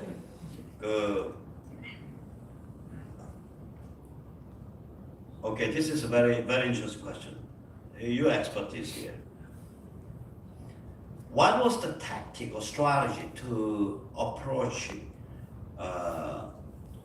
rather left-leaned youngsters in their 20s during the 2016 presidential campaign? 그러니까 2016년 대선에서 약간 좌쪽으로 기울어 있는 젊은이들에게 트럼프와 공화당은 어떤 전략을 갖고 접근했냐? 그 질문입니다. Well, in part of it was because you had a receptive audience from young voters in the United States. For 8 years, there was. I'll go back to 2008. At the election of Barack Obama, he won with a lot of support from young voters. Yet 8 years later, after all the promises of what he called hope and change, they were still living in their parents' basements without a job. So much for hope. And so what I think that we found in 2016 was a very receptive audience for a lot of young people who were saddled with extensive amounts of college debt, who didn't have a chance to go buy a home, go get married, go out and have a good paying job, didn't have any sense of dignity for themselves, that they were receptive to the idea of a businessman coming from outside of politics, coming inside and wanting to speak the truth even if it wasn't popular. It was a message that resonated with a lot of them. It was also because we talked about the fact that, unlike many of the Democrats, we weren't trying to give them everything for free. We actually were going to try to, let them create a life and establish a life where they had a good idea, a good business idea, they could go out there and they could pursue it. If they could actually work hard enough and actually be creative enough to thrive in an economy, they could succeed. I think we spoke to them, painted a really clear picture between the two of them. There's a joke occasionally in American politics where, when a Democrat walks into a really nice home, they look around and they scoff and they say, no one should have anything like this. A Republican walks in that same big, beautiful home and says, this is amazing. Everyone should have a home like this. And so I think that message resonates with a lot of aspirational young people. And then tactically, so that was the messaging. And on tactics, we communicated with voters where they were. So instead of just putting money on television ads, because young people are not watching TV the way they used to, they're on their phones all day. They're on Snapchat, they're on Instagram, they're on Twitter, they're on Facebook. So it was the first campaign of any presidential candidate in either party that actually spent almost as much money on digital advertising as it did on television advertising. So you talk about that, plus the fact that Donald Trump knew how to get free media from the press better than any candidate that ever stepped foot on a stage in American politics, and were able to actually communicate with voters about something that they could relate to and in a medium in which they were using. 이게 이야기가 이제 길어서 제가 간략하게 제가 알아들은 것만 할 수밖에 없죠. 2008년에 바락 오바마가 호프 앤 체인지라는 걸 갖고 튀어나왔는데 2016년 8년 지나니까 체인지는 다 직업 잊어버리고 가난해진 거고 호프는 여전히 거의 뭐 절망에 빠져서 이제 없어질 지경에 됐다. 그래서 그때 청년층의 이 그 민주당 좌빨스러운 것에 대한 환멸이 아주 팽배했었다. 그다음 두 번째는 그때 이제 기존 정치권 바깥에서 능력 있는 사업가가 대통령으로 나서니까 그 인물 자체가 이제 저거를 매력을 가졌었다. 그 다음에 세 번째는 그때 우리들이 청년층한테 한 게 뭐냐? 문제인식 공짜 주겠다는 게 아니라 자주 셀프헬프로 너희가 스스로 창의를 발휘하고 근면하면은 우리가 스스로 그러면 우리가 이거 떨치고 일어날 수 있다. 그런 비전을 줬다. 우리의 이런 비전을 이제 단적으로 나타내는 농담이 있다면 이거다. 굉장히 잘 사는 좀 멋있게 꾸며놓은 집에 갔을 때 민주당은 들어가서 야 이런 사치스러운 생활은 다 없애야 돼. 이런 좋은 집들은 다 없애야 돼. 이렇게 말 그래야 평등한 사회가 와. 이게 민주당식 발언이라면 공화당 쪽은 들어가서 야 모든 사람이 이런 집에서 살 기회를 만들어야 되는데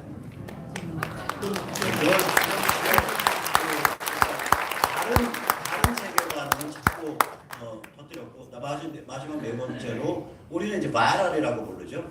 그러니까 이제 유튜브나 페이스북이나 트위터나 이런 소셜 미디어를 통해서 퍼뜨리는 광고 그거의 비중이 무지하게 높았다. 전통적 매체 광고 치는 것보다. 그 네 가지를 짚어서 말씀드렸습니다. If I can add one more thing. Okay. You know, the campaign was criticized for making those decisions often during the campaign. A lot of the professional pundits that you often see on TV said, what the heck does this campaign know about running an election? They're not even on TV. Little did they realize that the American voters weren't on TV either. They were on their phones. And so, you know, I remember sitting in strategy meetings where, you know, we were taking a lot of critiques about whether we were making the best decision on how to invest our resources to win. I think we proved the pundits wrong, though. 오케이.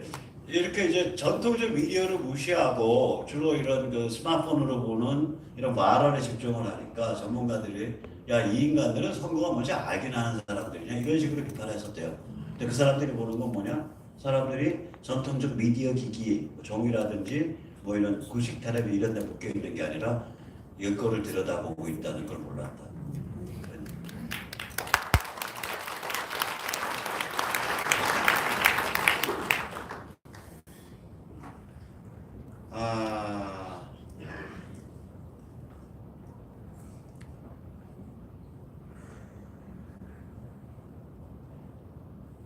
You first, why you presented your strategy, or rather Trump's strategy, or rather Republicans' strategy for the election 2016. So it worked. 그러니까 2016년 대선에서 이제 여기 맷 마워스 또 공화당 트럼프의 전략을 이때 설명을 했고 그게 먹혀들었다는 말씀을 했잖아요. 이분 질문은 뭐냐면 Why did the Democrats fail to see this trend of truth? 왜 민주당은 이런 거를 못 발견했냐? 왜 못 알아차렸냐? Why do you think? I think it's because they're too beholden to the special interests and the elite of Washington, D.C. I see. They only listen to themselves and the New York Times editorial board and not the real people in America. You know, you look at Hillary Clinton's campaign, she did not campaign one time in the state of Wisconsin because she was so convinced that she didn't have to campaign and earn their vote. So I think because they weren't listening, they were just talking for so long that they failed to understand what was going out there in America. They thought what was happening in the salons and the parlors and the conversation and, you know, what was happening on MSNBC represented the rest of America. But that was only a small, narrow slice of the American people. If they had gone out there and actually talked to the people in Wisconsin and Michigan and Ohio, I have no doubt they would have found a message for that. But Hillary Clinton was so convinced of her own intelligence, her own capabilities, that she wasn't willing to actually go out there and campaign for those votes. And so they totally missed it. And I think that's symbolic of how they view the world. They think they know everything. They think it all comes from an ivory tower in some university somewhere, when really a lot of the great ideas in America and around the world are coming from individual communities. And that's what truly separates, at least in America, and I believe in many parts of the world, Republicans from Democrats, liberals from conservatives. Do you believe that the best ideas come from some capital with a bunch of bureaucrats and elites, or do you think that actually comes from people? And I know American conservatives, I believe everyone in this room trusts the people more than they trust a bunch of bureaucrats and elites in a capital far, far away. Okay.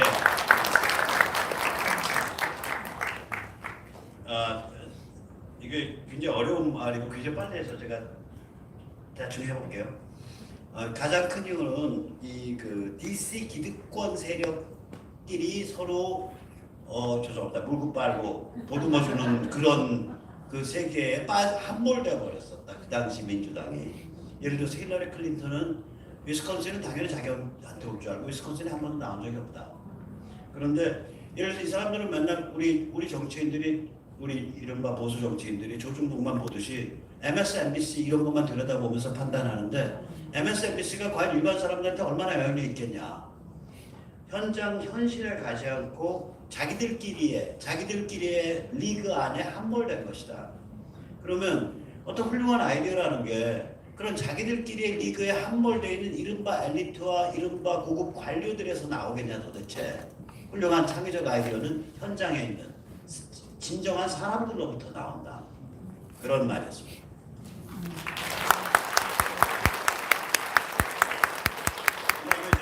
여기에 이제 당신이 왜 그 문제 정치적에 참여할 때 민주당하고 공화당 같냐는 질문이 있는데 그 질문을 아껴놨다가 이 양반이 최소한 이제 뭐 몇 선 하원이나 상원은 한 다음에 그때 묻도록 하겠습니다. 지금 묻기에는 너무 아직 주니어인 것 같습니다. 자, 그 다음에 이제 여기에 보면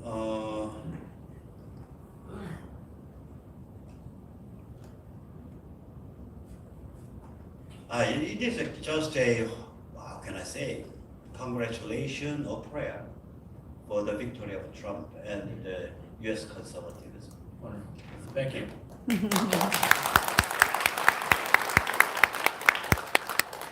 여기도 또 이제 평생 간직할 만한 어렸을 때 스토리인데 아직 이런 거 저 나이에 이런 거 얘기하기 시작하면 인생 정치입니다. 얼마나 부러워요. 나이 불과 만으로 30인데 저런 굵은 인재들을 키워낼 수 있는 사회라고 그 사회가. 그러니까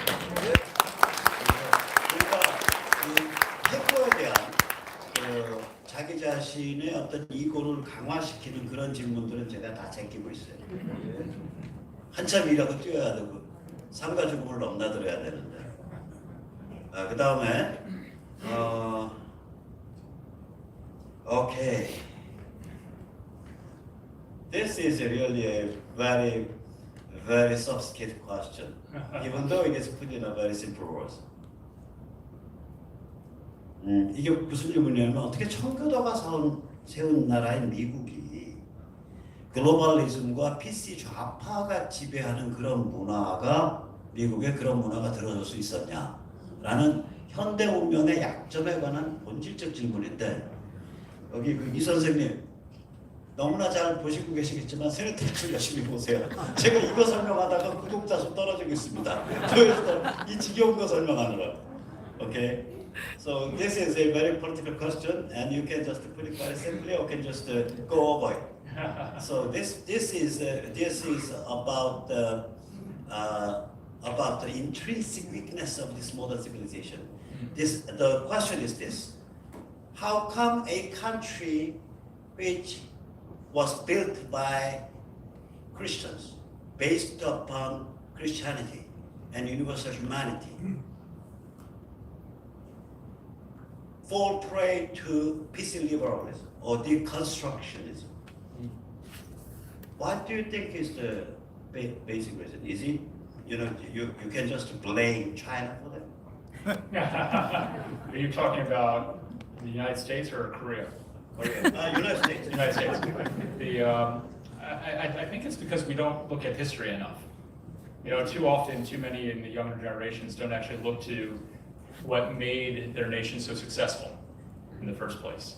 And so I think it's really incumbent upon all of us to remind ourselves, as well as the next generation, about those principles.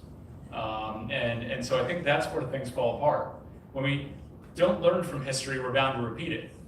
And so it's vitally important for us to ensure that the next generation hears about the truth of how we developed into the greatest nations on earth, and the truth about how we got our freedom, and the truth about why we have a liberal democracy, and why we have a free market economy, and why we can enjoy so many of the successes that we have now. So I think that's first and foremost the fundamental reason in which we need to, sometimes that message gets lost.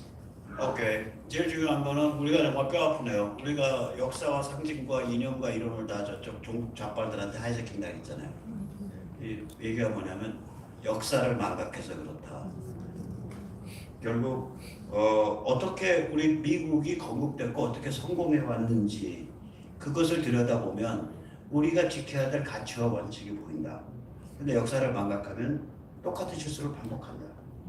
그래서 우리 어떻게 미국이 세계 지도 국가가 되어 왔는지, 어떻게 미국이 건국됐는지, 왜 미국에서 자유민주주의와 시장 원리가 그토록 중요한지, 이것을 역사 속에서 다음 세대 미국인들, 젊은 세대 미국인들이 생생하게 느끼도록 만드는 것, 그것만이 지금 방금 말씀하신 개돼지화 현상을 막을 수 있다.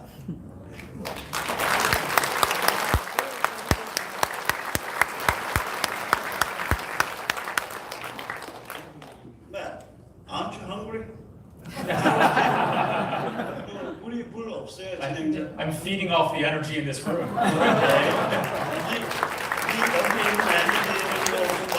I don't have to eat for weeks. Let's go like a two more pieces. Excellent. Okay.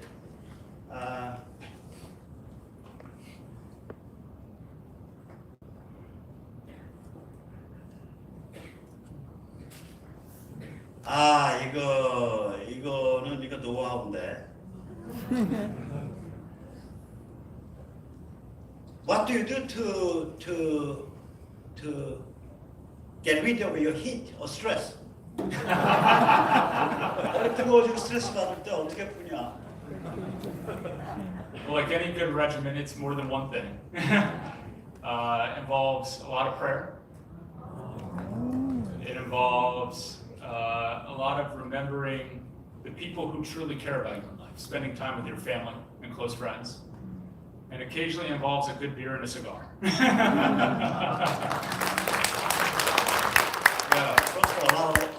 기도 많이 하고 나를 아껴줬던 사람들, 친숙한 사람들과 접촉하거나 그 사람들에 대한 기억을 많이 떠올리고 그리고도 안 풀리면 담배 한 대 태운다. 그 말입니다. 오케이. 그 다음에 이제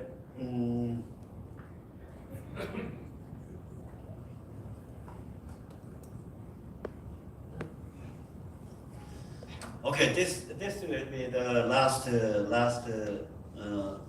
question maybe but I don't think you need to address this matter very closely. You have to think about it. We view this day, the moon and those people are trying to drive South Korea into a component of a pro-North, pro-China federation. 그러니까 지금 문과 그 집단이 대한민국을 친중, 친북, 연방의 일부로 밀어넣으려고 하고 있는 집단이다. And we are going to have the election for representatives next April. 내년 4월에 우리는 그러니까 총선을 갖게 된다. And if they win by huge margin, they can do anything to hurt this country. 만약에 그들이 엄청난 차로 이기게 된다면 그들은 이 나라를 망가내기 위해서 어떤 짓이든지 저지를 수 있게 될 것이라고 생각한다.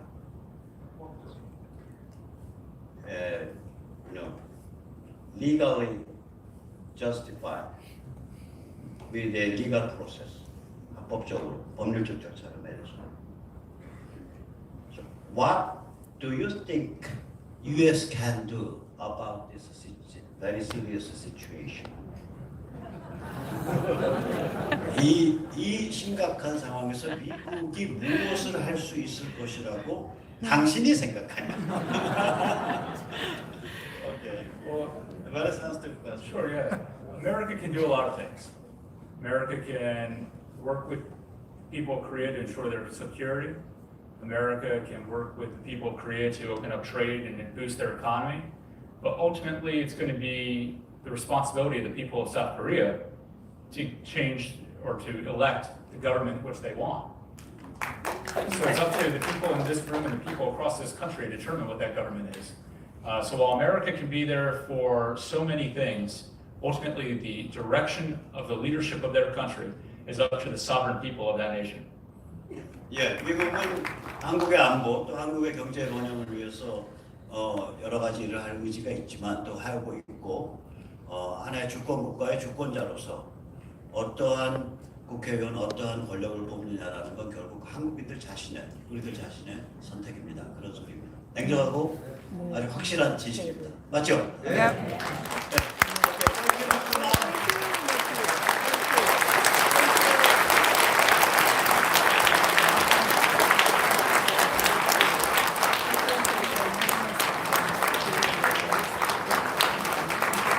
네, 베트남을 초청해서 우리가 미국 정치의 보수혁명과 그리고 미아시아 관계에 대한 특별 방향과 또 좋은 질문과 응답을 주셨습니다.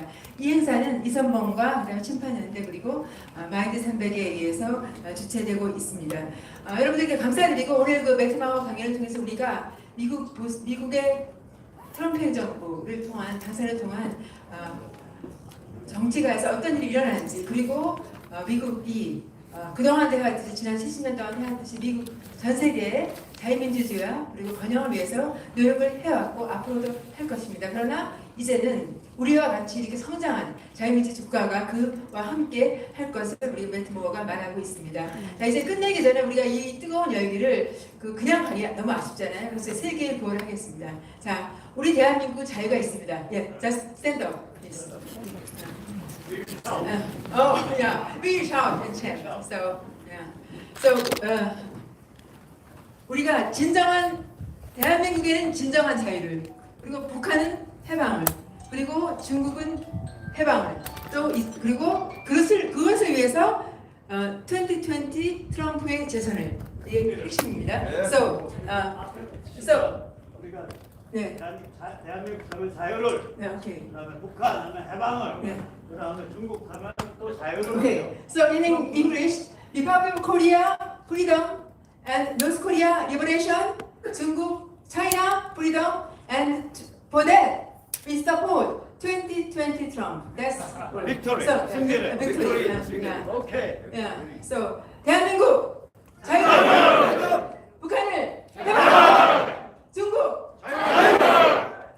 2020 트럼프.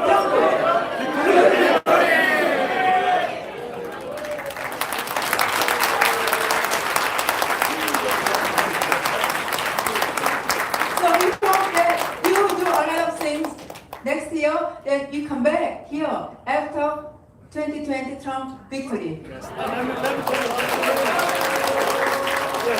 여기 뭐야?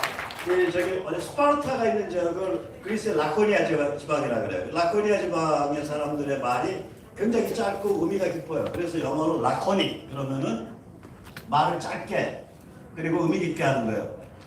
이 양반한테 우리가 외쳐주자. 그 뜻은 뭐냐? 승리해서 오거나 죽어서 와라. 외쳐주세요. With victory! Or on the shield!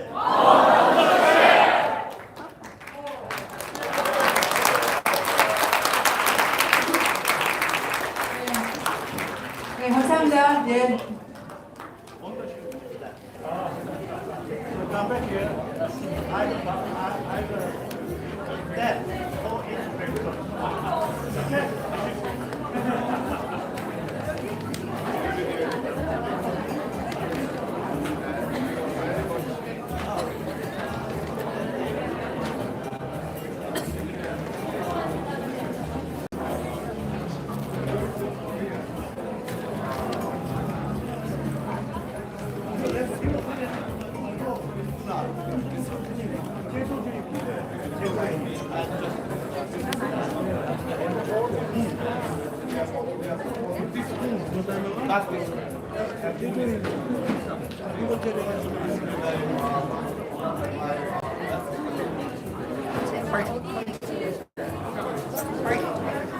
이선복 해주세요.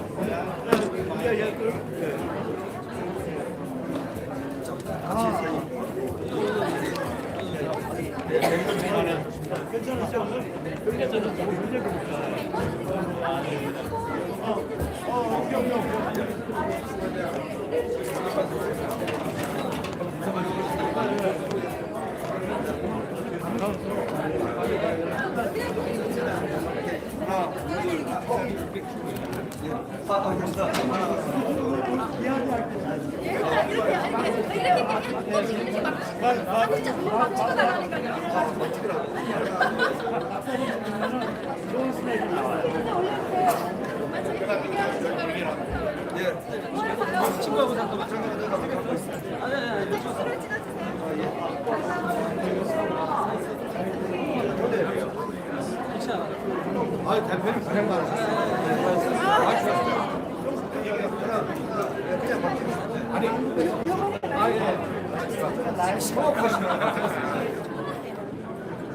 네개 찍었습니다.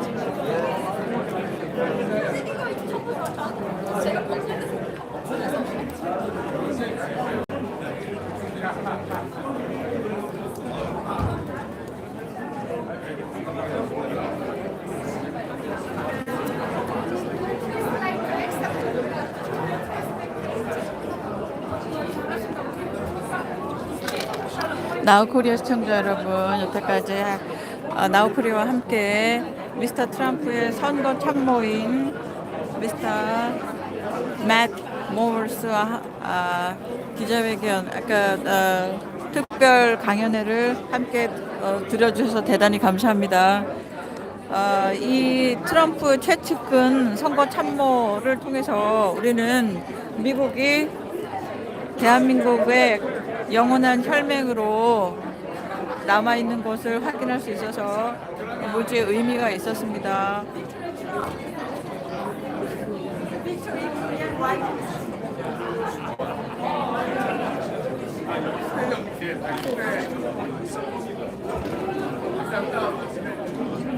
자, 굉장히 재밌게도 미국의 민주당과 공화당이 마치 우리나라의 더듬당과 우리 보수 우파의 차이처럼 매우 공통점을 가지고 있어서 굉장히 재밌었습니다, 여러분.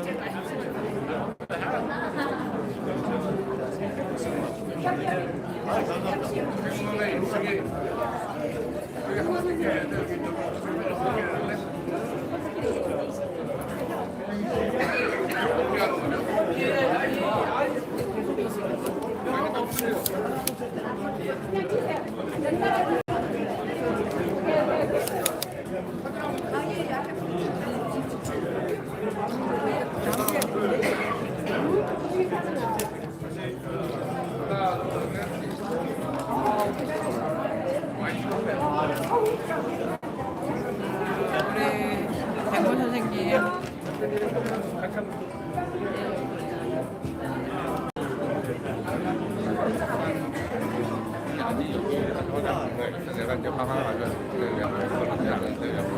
여러분 감사합니다. 여기서 방송 종료하겠습니다. 감사합니다. 아디오스 아미고.